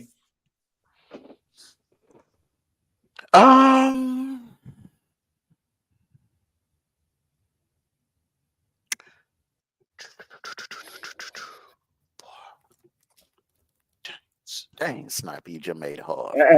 Hey, Breaking don't in take news too right long. now. Don't take too long. Man. Don't take too long. Oh, God. I'm sure he has a Rams. replacement. Don't forget that. He probably has a replacement. Rams. I'm going Rams. San I'm going Francisco Rams. all the way. She the oddball. Yep. I'm surprised she ain't picking a Ram. The Ram got yellow in it. San Francisco. My father-in-law is down for the San Francisco's 100% 49ers. Hey, you knew how much sleep did you get? And, none. But No, I am. There's the reason why right there, y'all. There's the reason why right there. She ain't got no sleep. No wonder she amped up. That Mountain Dew got her amped up. Now that lemon I water. don't drink soda. I don't drink. Lemon water. There you bro. go. That lemon, There you bro. go. Lemon water. Yeah, that There the you are. Louisiana lemon, bro. That Louisiana lemon got killer kick to it. Yeah, hey, look, Louisiana, the only place that got daiquiri shops all over the place, drive through and everything. I don't drink. All right. Wait, this is number 4. You going 4? Let's do we're 4. gonna let's do 4. 4. We got time. We got time, Dave. We gonna, you know what, man? I'm gonna regulate our time, and that way we can, bring in some NFL stuff. All right, at the end of the Saturday shows. I'm gonna give this to the Colts. I think that the Bears offense is still not gelling yet, and it's early in the season. They got a rookie quarterback back there, but Williams, but I think they're just not gelling just yet. So I'm gonna give this to the Colts. Yeah, I'm about to roll with the Colts. I think AR-15 has a breakout game. I think AR-15 has a breakout game tomorrow, and he lights it up. I'm rolling with the Colts. I'm going Colts. Common sense. Hey, common sense. Hello. Unmute yourself. Yeah, he might be having some technical difficulties. There you go. He's good. You know who you going with? Hold on for conversation. Yeah. Let you go and get her pick. She thinks she's slick.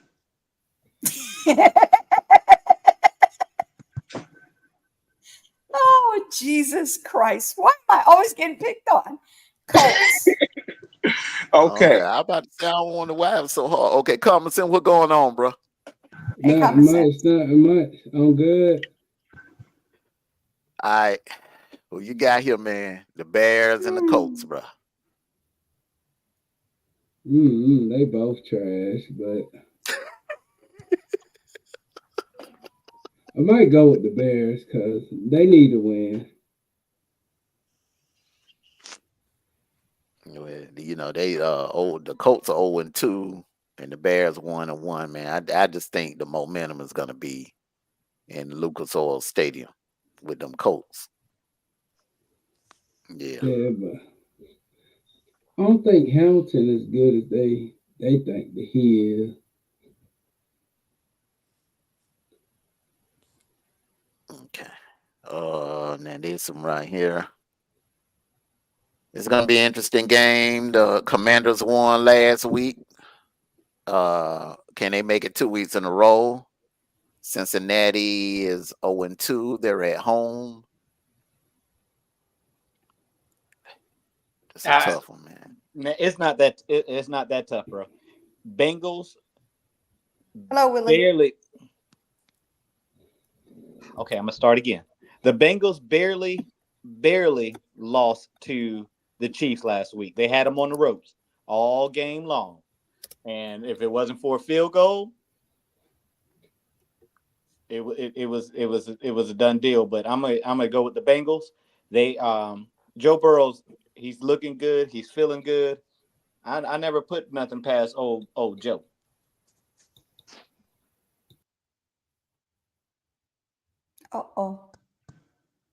Armando? Yeah, Jamar Chase, Joe Burrow. Salute to you, Willie Berry Hill. Salute to you. I'm going with the Bengals. I agree with Sniper. I'm going to Bengals. I'm going Bengals. You knew? Bengals. All right. Okay.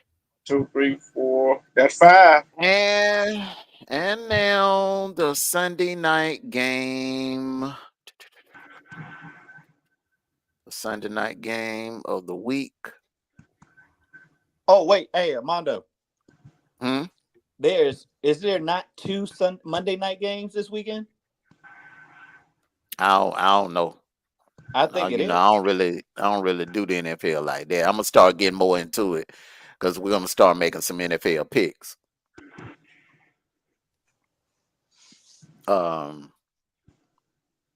Sniper, Kansas City and the Falcons. Can the Falcons do it? Can the Falcons do it 2 weeks in a row? Can I they think dethrone Super Bowl champs? I'm gonna tell you this. Everybody was hard on Kirk Cousins, but I ain't gonna talk about Kirk Cousins. Let's look at that defense.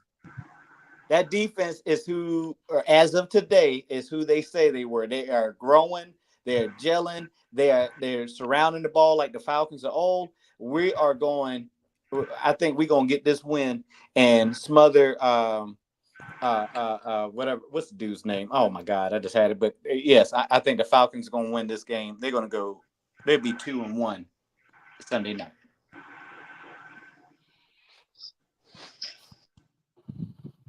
Why does it sound like we have a life support system up here? Like, don't you guys hear that noise? You know where it's coming from. Stop You know where it's coming from. I haven't moved. I haven't moved. Hey, that's I that haven't rotation. moved. I told you she'll pick one person one day, the next person the next day. So I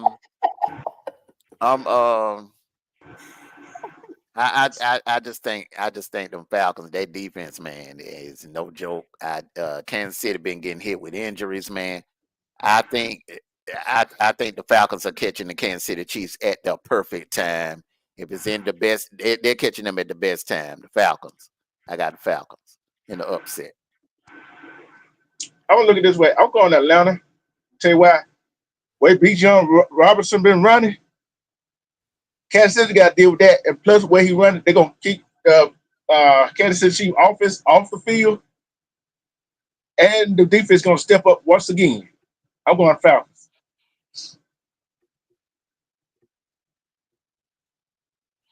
You knew?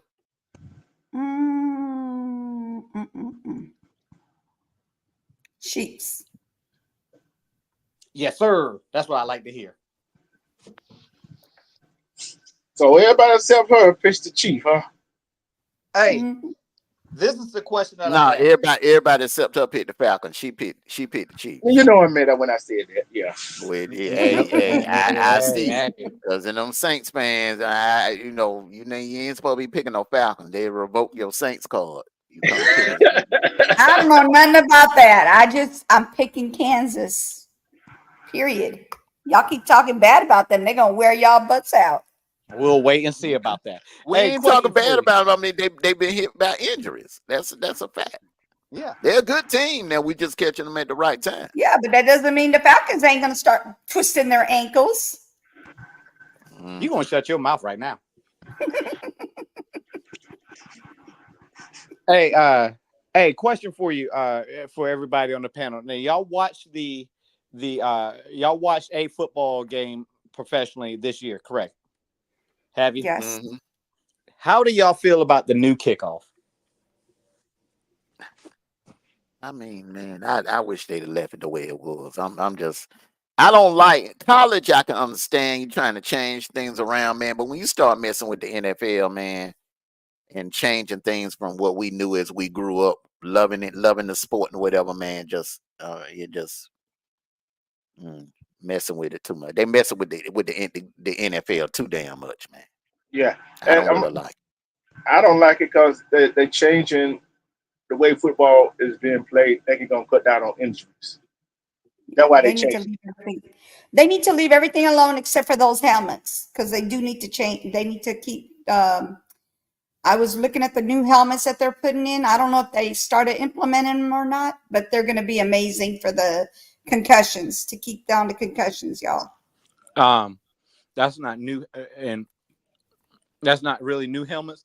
They use that in practice and then they need to use it on the. No, I'm saying they need to use it while they're you playing. interrupt me one more again.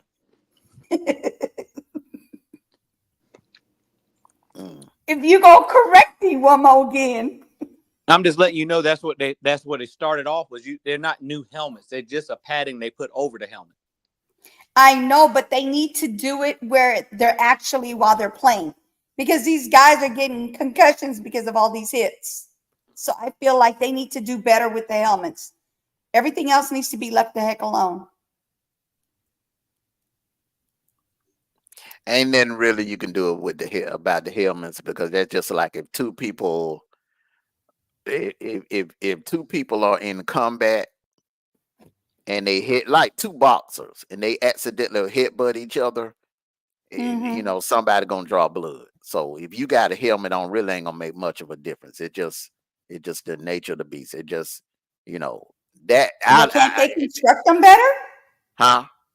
Can't they construct them better? Like metal, maybe a metal that doesn't, when you hit it, it doesn't like crack your helmet. Like, come on. I mean, but the thing about it is you can't do, like, if a player coming across the middle and he gets hit and he bounces, his head bounces hard enough on the turf. Yeah. It ain't really nothing that the helmet can do to protect you. It's just the impact of the hit. Yeah, I get what you're saying, but they do need to do something about those helmets. Yeah, they can improve it, but I mean, they put microphones and everything else in the helmets. I mean, it's only so much you can do. Yeah, but then you got to take a look at that. If they go helmet to helmet, it really ain't gonna do no good, especially coming full force. But in the same sense, what they're doing is they're wearing those practice paddings now during the game. You see a lot of players doing that now. Second question I have for y'all. College and NFL. Have y'all noticed that there's more penalties being called on both sides of the ball nowadays than it has been back in the day? And they're calling for like ridiculous stuff. Yeah. I believe that too. They're overkill on it for sure.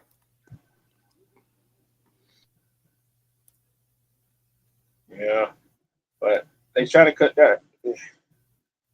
And when we get a whole lot older, the game ain't gonna be like it used to be. It's gonna be a whole lot softer. It's gonna get a whole lot softer from here on out.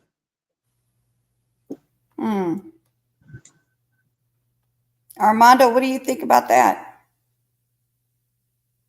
Because you're the only one that didn't answer the question. He went to go to the loo, y'all. He went to the loo. He's muted. No, Armando went to go get his bacon, egg, and cheese sandwich.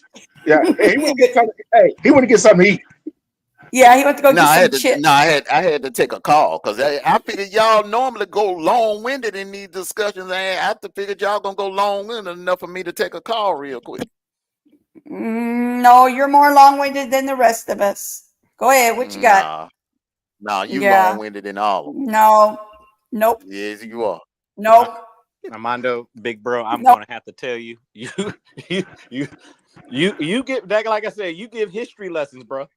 And when we on the air, when we in the middle of a subject, but that's what we're talking about. We're not talking about off the air. I am the least most long-winded because I'm usually like when y'all are there, I'm like what I'm doing.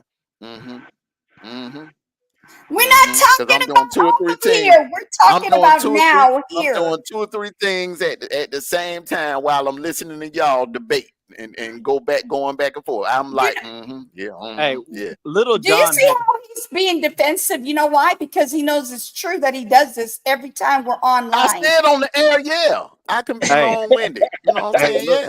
But you knew they had Little John made a song, and I like the remixes. I think I'm gonna take it nationally, and this one's dedicated to Armando. Everybody, cap. But Agent Smith said something. Rugby is rougher than got the football. There ain't no pads, nothing. Dang. But here's the deal, and I had this conversation when I was in Australia, in Darwin, Australia. Talked to this Aussie who avid rugby fan. The game is played differently. Mm-hmm. Okay, you're not going. You got one person going after one person. Mm-hmm. In football, you can have 2 or 3 people hit the same person. The game is a stop and go. You get injuries off of stop and go.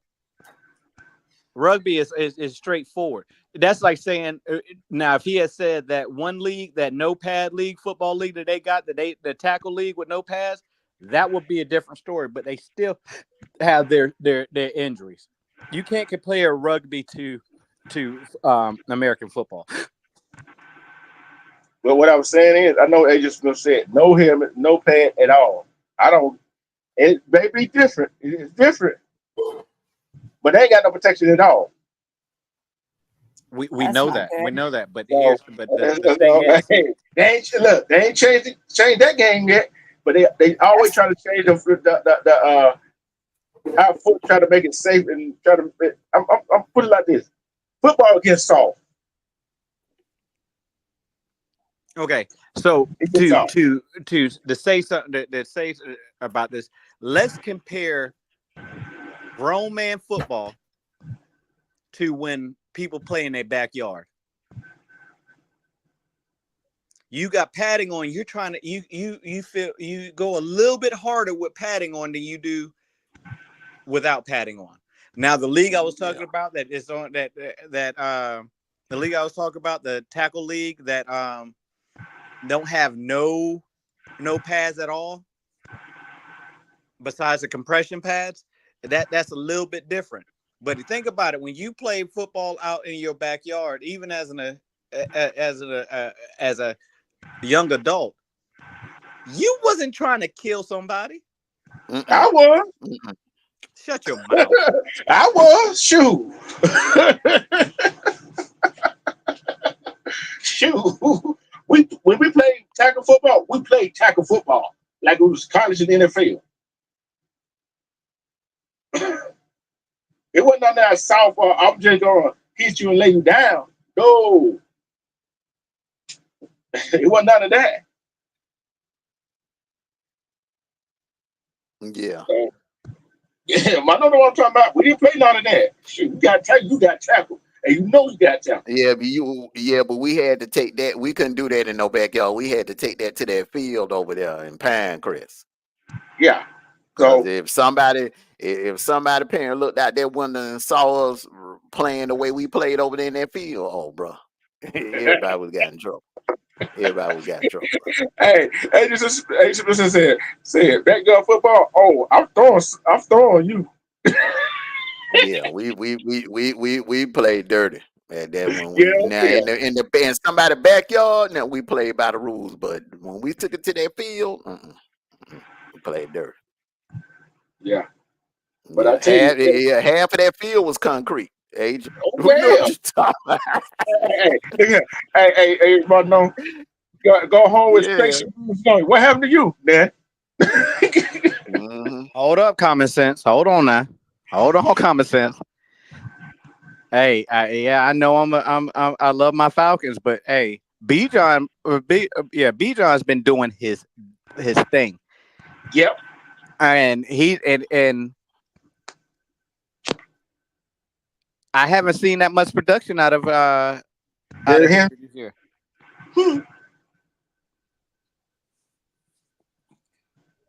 Yeah. I ain't either. Hold on, let me do something right quick. Since he want to talk about Derrick Henry, right? You know what I'm finna do, right? Hold on. Y'all keep talking. I'm finna go look up something right quick. Yeah, Derrick Henry, all right, bro, but he ain't no, he didn't take over the NFL the way Adrian Peterson and a couple other, Eric Dickerson and Emmitt Smith and Barry Sanders and all, he wasn't on that level. Who Derrick Henry play for? Baltimore, right?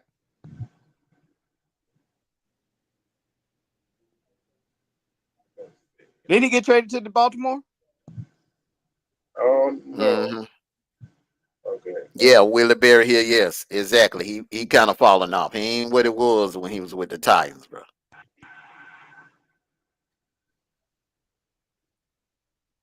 Doug Spears said my Raiders had Derrick Henry in check last week. Yeah. I mean, like he like on toward the end of his career. You know, running backs. 10 years. They got 10 good years in them. 10 good And years in them. hey, the sad part about it, it seems like Derrick Henry ain't even the lead rusher on the damn team. Well, you know what? They go through the stages when they start, like you said, they start slowing down. Yeah, they said Derrick Henry is the last of the damn, but no Nick Chubb. I give that to Nick Chubb, bro. Hey, is he back yet? He I don't know if he'll come back from this one. I hope he do.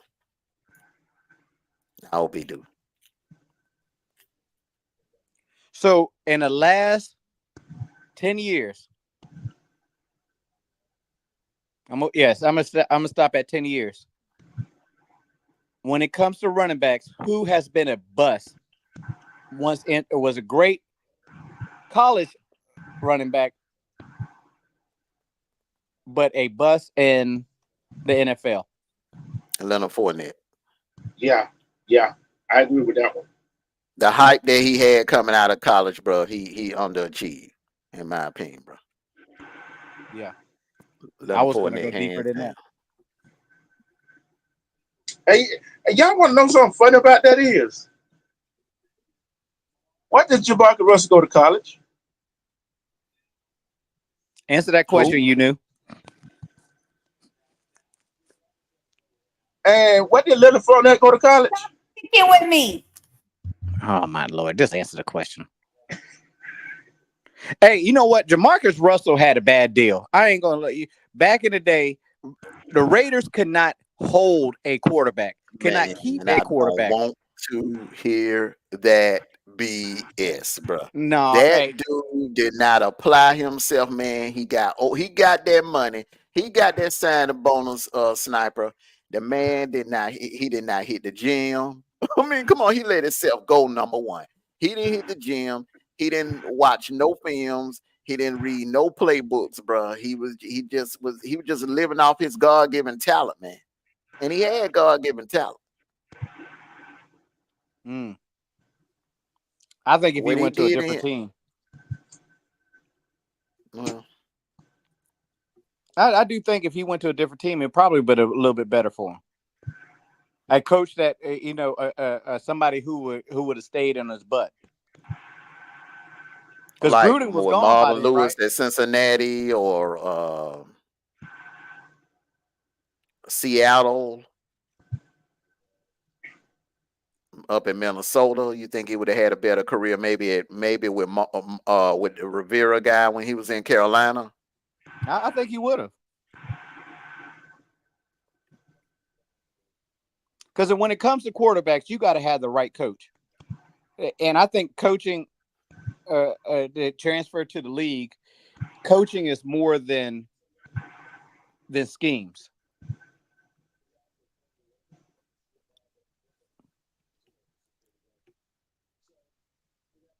I think Sniper, I'm gonna be honest with you, man. I think the money just went to his head, man. I really do believe that money, and that was back there where they was giving humongous signing bonuses to rookies, and they recently cut that out after Cam Newton got heels. They cut that out in 2012. Yeah. What do y'all think about rookie quarterbacks? Now, any other position, a rookie can stand out. What do y'all think about rookie quarterbacks now being played so early? And that's looking at people like Bryce Young. It's not a good thing, and we're seeing it now. The franchises that lean heavily on their rookie quarterbacks, it doesn't turn out well. Now it's working for Trevor Lawrence. Yeah, he's an exception to the rule. Working for Trevor Lawrence, it worked for Joe Burrows. Joe Burrows' issue has been staying healthy. Other than that, it's worked out for him. I think it comes down to the individual.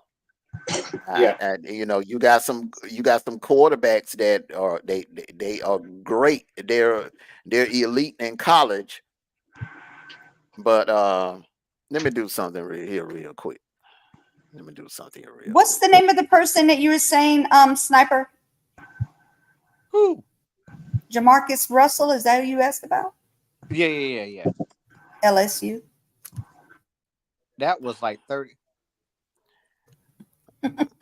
That was like 2 years ago I asked that question. Okay, but you guys kept talking and I couldn't even get my word in, so I didn't want to be rude. As you said, I'm always jumping in front of the buffet line, so I just didn't want to cut y'all off. We gave you the opportunity to answer the question, and you start saying, "Don't play with me. Don't play with me." Yeah, but yeah, Don't be agreeing with him. What do you mean? no, I ain't agreeing. I'm just saying that was that was a minute ago. But hey, at least I said it. When I say, some people were like, what do you mean by elite? What's the difference between the elite and is the big difference between elite and great? We want to talk about elite college football quarterbacks in my lifetime. These were the elite quarterbacks in my life. Dan Marino. I'm going back from the beginning. Dan Marino, John Elway,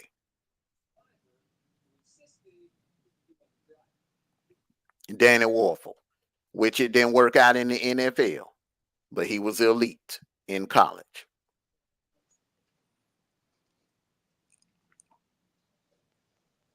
Peyton Manning, elite in college. Come on up here, Ellis.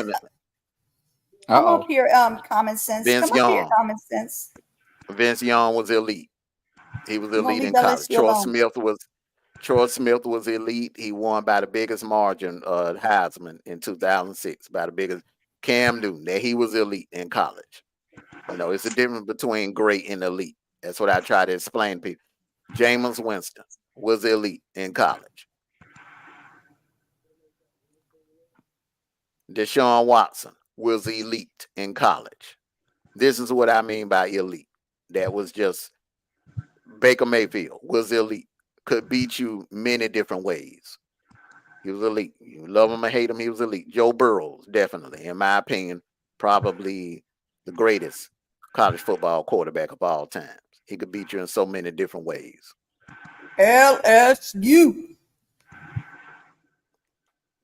So when I say elite, that's what I mean by elite. And there ain't too many, I hear Georgia, some Georgia fans and that was like, hey, what you mean Carson Beck ain't elite? I'm not, that's not a bad thing that you're not elite. He's great, but he ain't elite. Elite, in my opinion, is those players I just named. Carson Beck, when I see him, I think about Matt Leinart, you know what I'm saying? Carson Palmer, Benny Testaverde, Tim Tebow in college. You was great and won championships. How the hell and did went you into the NFL? Huh? How the hell you leave out Michael Vick? Michael Vick was not elite in college. He was great, but he wasn't. And to me, in my opinion, he was not elite. He wasn't elite in college. It was great highlights. I love watching the highlights, ESPN, when he was at Virginia Tech. But he wasn't elite.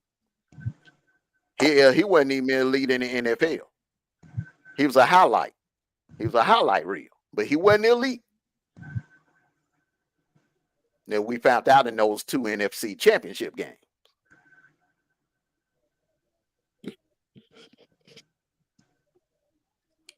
Well, I'm not going to argue with you today. We done argued too much today.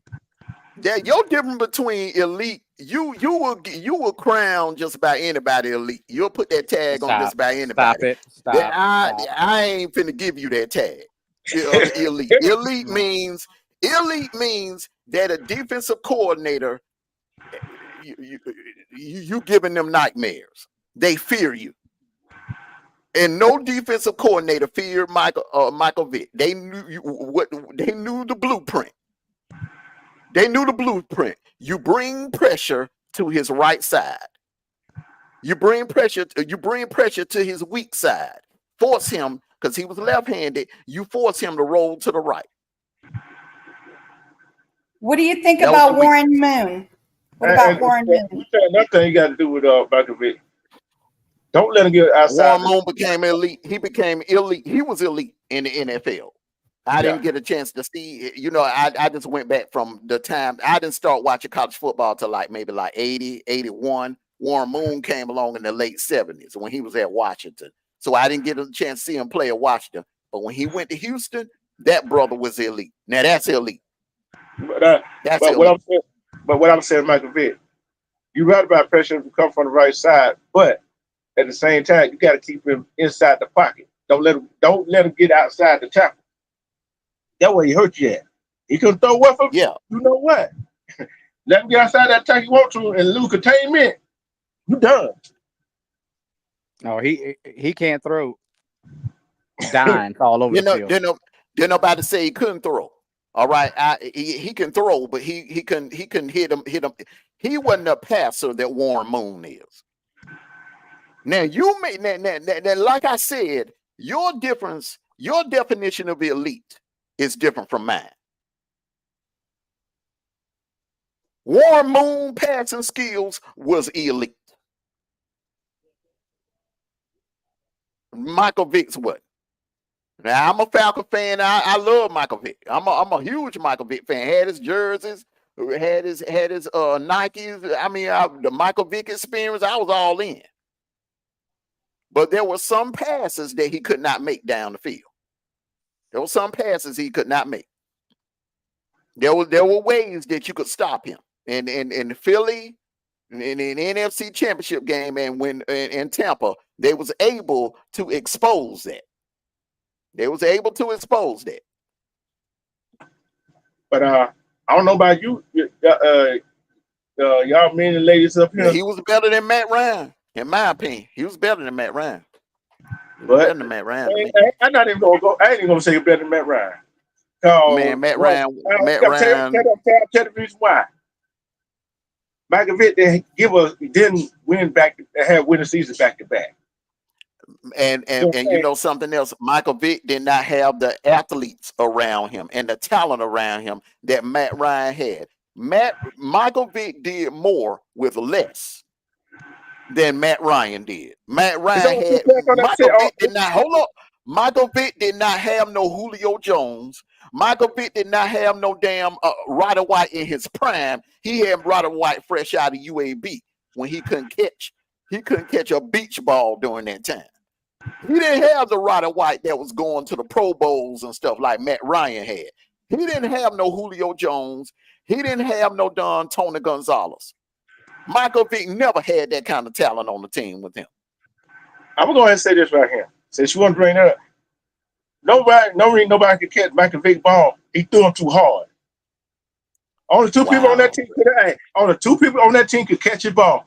And Aldrich Cumberland and Mike Finnery. Okay. All right. See, I'm telling the truth. And you know I don't say this. Okay. Let me give you two a quarterback that throws so hard that I remember receivers having to their hands are not till this day are not the same. Do you want to have a conversation with Antonio Freeman? If you want to have a conversation with Antonio Freeman, bro. Antonio Freeman has stated many times, bro, his hands are destroyed because of Brett Favre. I mean, but Brett Favre was accurate. Brett Favre was a Sterling Sharp passer. said that. Hey, Brett Favre was a passer. Michael Vick wasn't. Okay, my point exactly. He was great. He But, was a great player. what Love I'm his trying to highlights, say, but he was not you elite. know what I'm He saying? wasn't So you elite. cannot compare. Look, Michael Vick was more worried about making highlights. Matt That was the ball. Ryan, but at the same time, bro, Matt Ryan was nowhere near elite. He No. was only as But how good many as times the did Nebraska receivers. make a playoff? Hold up. The receivers made him look better than what he really was. And not only was he not elite, he had no heart in big games. He But choked and froze up in big games. But He since you choked want and to say froze that, up in big games. hey, hold on. Since you want to say that, don't receiver make quarterback. Any quarterback, don't a receiver make a quarterback look good no matter who they are. I guess Troy Brown made Tom Brady the GOAT that he is.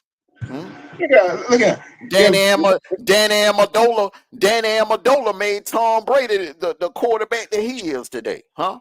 According to your logic?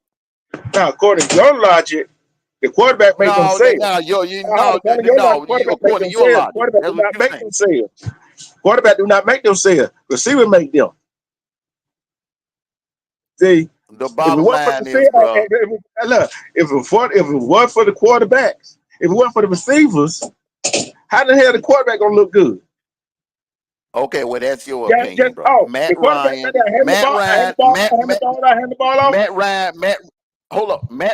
when it came to stats, he padded his stats, but when you needed that big play, when you needed something done in big games, in the bright lights, especially in playoff games, when the money, I ain't talking about that front running stuff in 2016, where we beat Green Bay by 4 or 5 touchdowns. I mean, come on.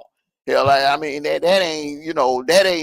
that ain't impressive to me. I'm talking about when it counts the most. When it counts the most and the game is on the line in crunch time, bro. Matt Ryan, put it like this. What Kirk Cousins did and what Kirk Cousins has done, and pull up his record in crunch time and pull up Matt Ryan record in crunch time. He's a front runner. He's good in blowout wins. But when quarterback, you said that about a whole quarterback. But Matt Ryan is the only one.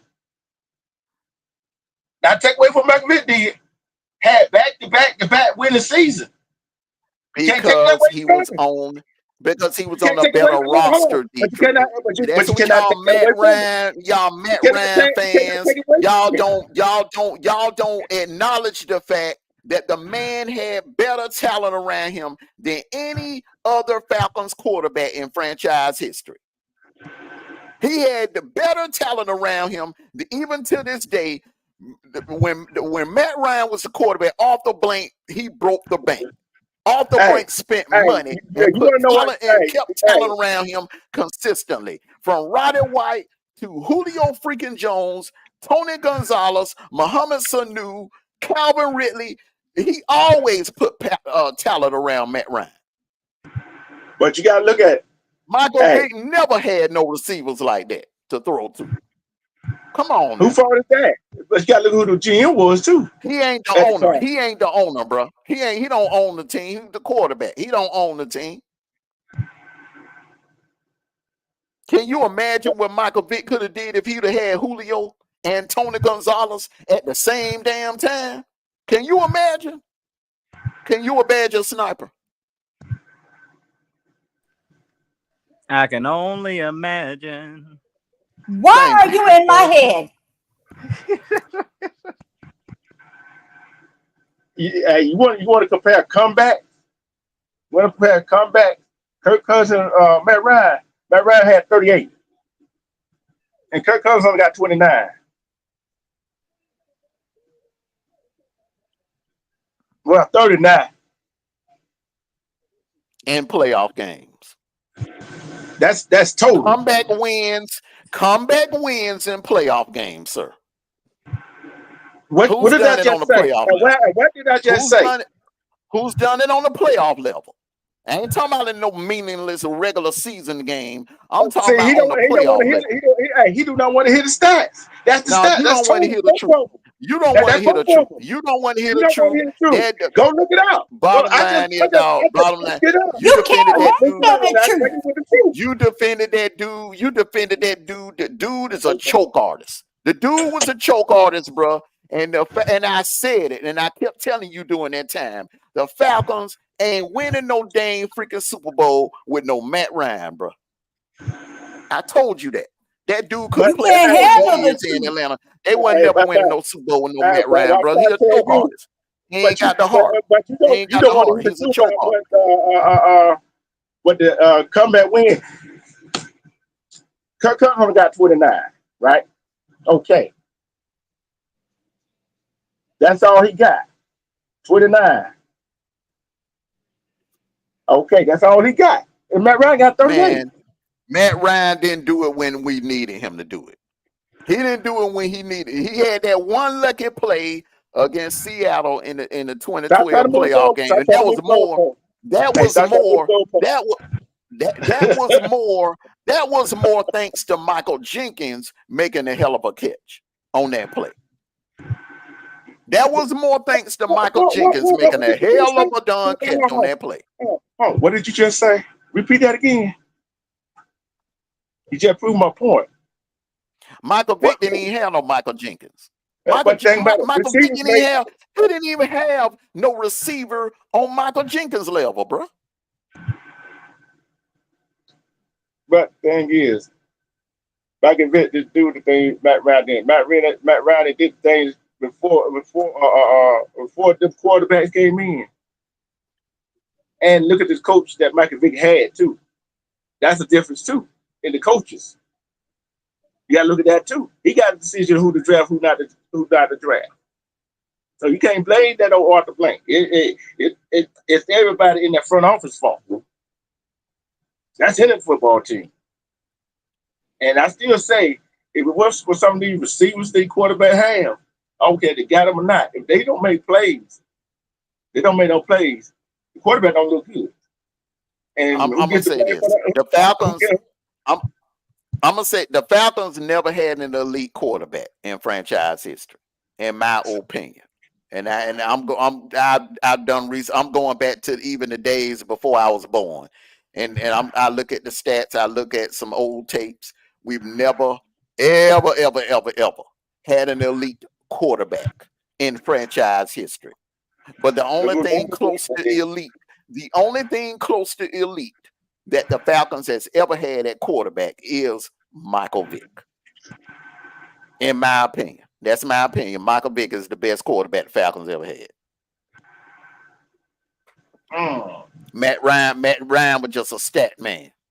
He was the best stat powler that the Falcons ever had. But he would, pound for pound, Michael Vick, skill wise, Michael Vick was the better quarterback.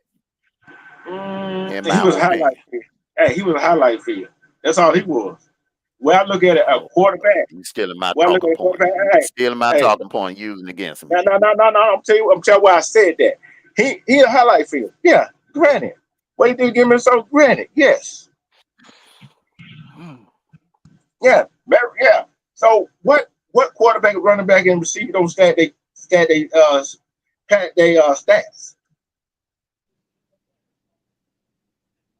I'll wait till you say, hey, okay then. I didn't say it was a bad thing. I'm just telling you he is what he is. And not saying that it's a bad thing. Not saying that it's a bad thing, D-True. But I'm just saying, Michael Vick, I'm just from my eye test, if you give Michael Vick, if Michael Vick would have had Julio Jones and Tony Gonzalez in that 2004 NFC Championship game against the Eagles, the Falcons would have went to the Super Bowl. And not only would they have went to the Super Bowl, they would have went on into that Super Bowl and they would have beat the brakes off of New England. I don't know. Maybe. I ain't talking about 2016. I'm talking about 2004. Brewski and all of them. Because that Falcons defense was loaded. The problem was, bro, he didn't have no playmakers. He didn't have no play. Algie Crumpler, he made a couple of passes here and there, whatever, but he got exposed when he played against good defenses like Tampa, Philly.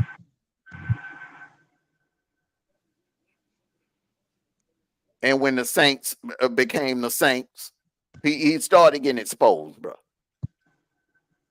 But I'm telling you this right here. Michael Vick messed himself up. You know what I'm saying? He probably was still in Atlanta. We not having that conversation. We're not talking about that. We're not discussing off the field. We're not discussing off the field.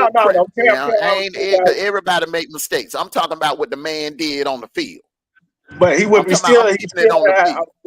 But I'm saying he still would have been in the Falcon jersey if we would let Arthur Blank know.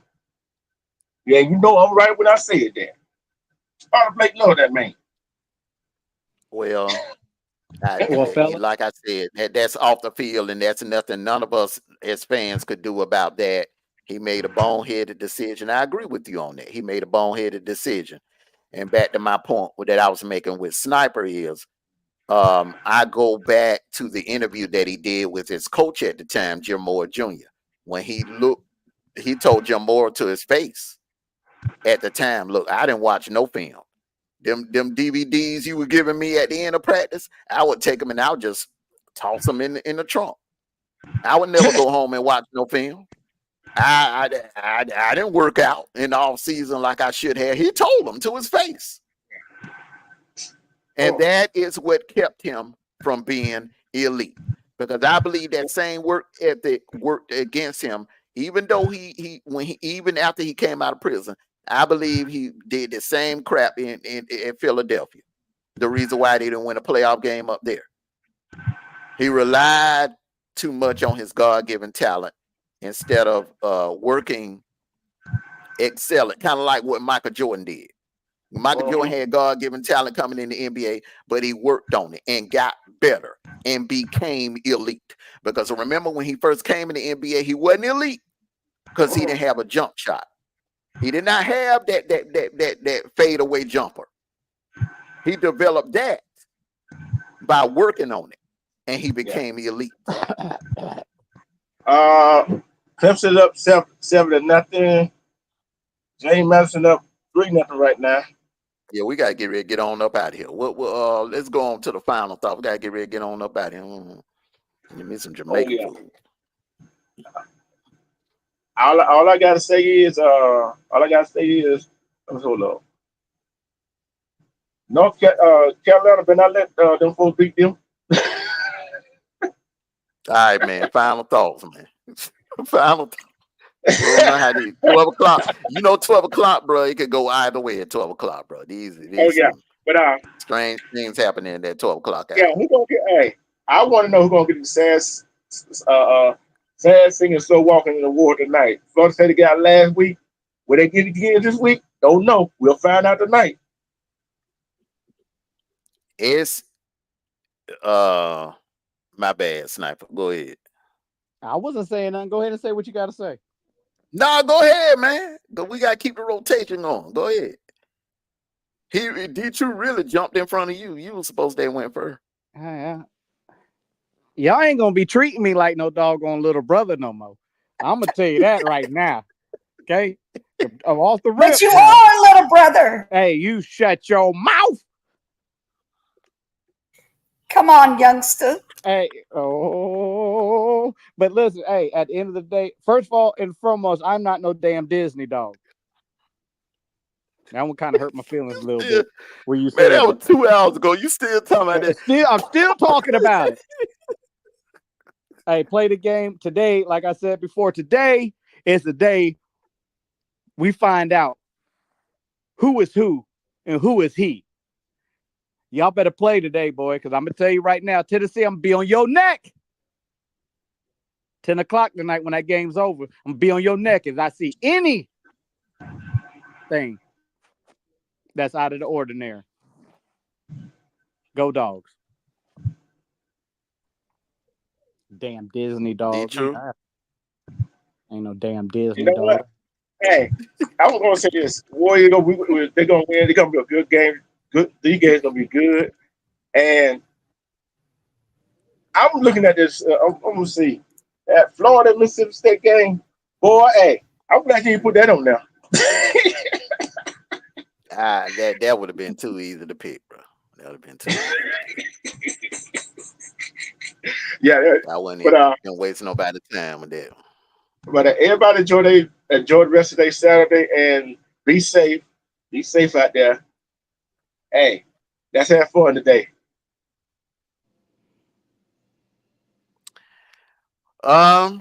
Hey, like Sniper said, hey, this is week 4, and looking at these lineups, hey, this is the week. I'm gonna put the women and children to bed and see who can go hunt and find out who can hunt the best. Separate the contenders from the pretenders. We're gonna find out who's all hype and who's for real. So everyone, thank you all for coming out and joining us on this college football Saturday kickoff morning. We will see you later on tonight. It's going to be an interesting post-game show. We're going to get started a little earlier this evening, probably somewhere around 7 and 8. Because this is going to be an interesting post-game show. No, I can't wait for this one. No, you cannot start at a time when the big game start at, bro. We gotta figure this timing out. Now, the reason why I told you, reason why I don't want to go too late, you know what I'm saying? Because a lot of us have to get up on Sunday mornings. Yeah, we got to go to church. To get up on Sunday. Yeah, like, and some people have to go to work, and some people have to, yeah. It's we have to. I think we're gonna probably have to start doing it between 7 and 8, post game show. Well, get in and knock it on out. Even though some games will still be playing, we just have to get in and knock it out like we do on Fridays. I need you to apologize for calling me a Disney dog. All right, bro. You ain't no Disney dog. But sometimes you do sound like one. No, I sound like my name is not Michael Griffin. Paul Feinbaugh. Okay? Oh, yeah. He far from a Disney dog. Nah, he far from a Disney dog. Yeah, but listen. But I'm gonna tell you, one thing that I do well, and I end it with this. I like to say I told you so a few weeks down the line. Okay, because all right. It's starting. It could start tonight. You said you don't believe that Tennessee has an elite offense, and they will get exposed when they see a decent defense. They're gonna see one today, and they're gonna see on the other side of that field is a defensive guru, Brent Venables, the same man that came up with a defensive scheme to shut down Jerry Jeudy, Henry Ruggs, Devontae Smith, Tua. When they came in that game undefeated, nobody else had an answer for that Bama offense, but Brent Venables had an answer for him in Santa Clara, the Santa Clara Massacre. Brent Venables was the architect of that defense with Christian Wilkinson and them. So, hey, we'll see. Yes, we'll sir. See. And everyone, thank you all for coming out. Like I always say, hey, enjoy your college football Saturday. Be safe out there. Take care of yourselves and each other. And one more thing from me. One last thing from me. Go Dogs. Sick 'em. Whoop, whoop. I thought that was my line. This no, damn little brother we're gonna have to thing. Share that line, bro. We're gonna have to share that one. We're gonna share that. Share that. Are y'all done bickering? Y'all ain't gotta go home, but you gotta get up out of here. Have a great day. Bye. See y'all later.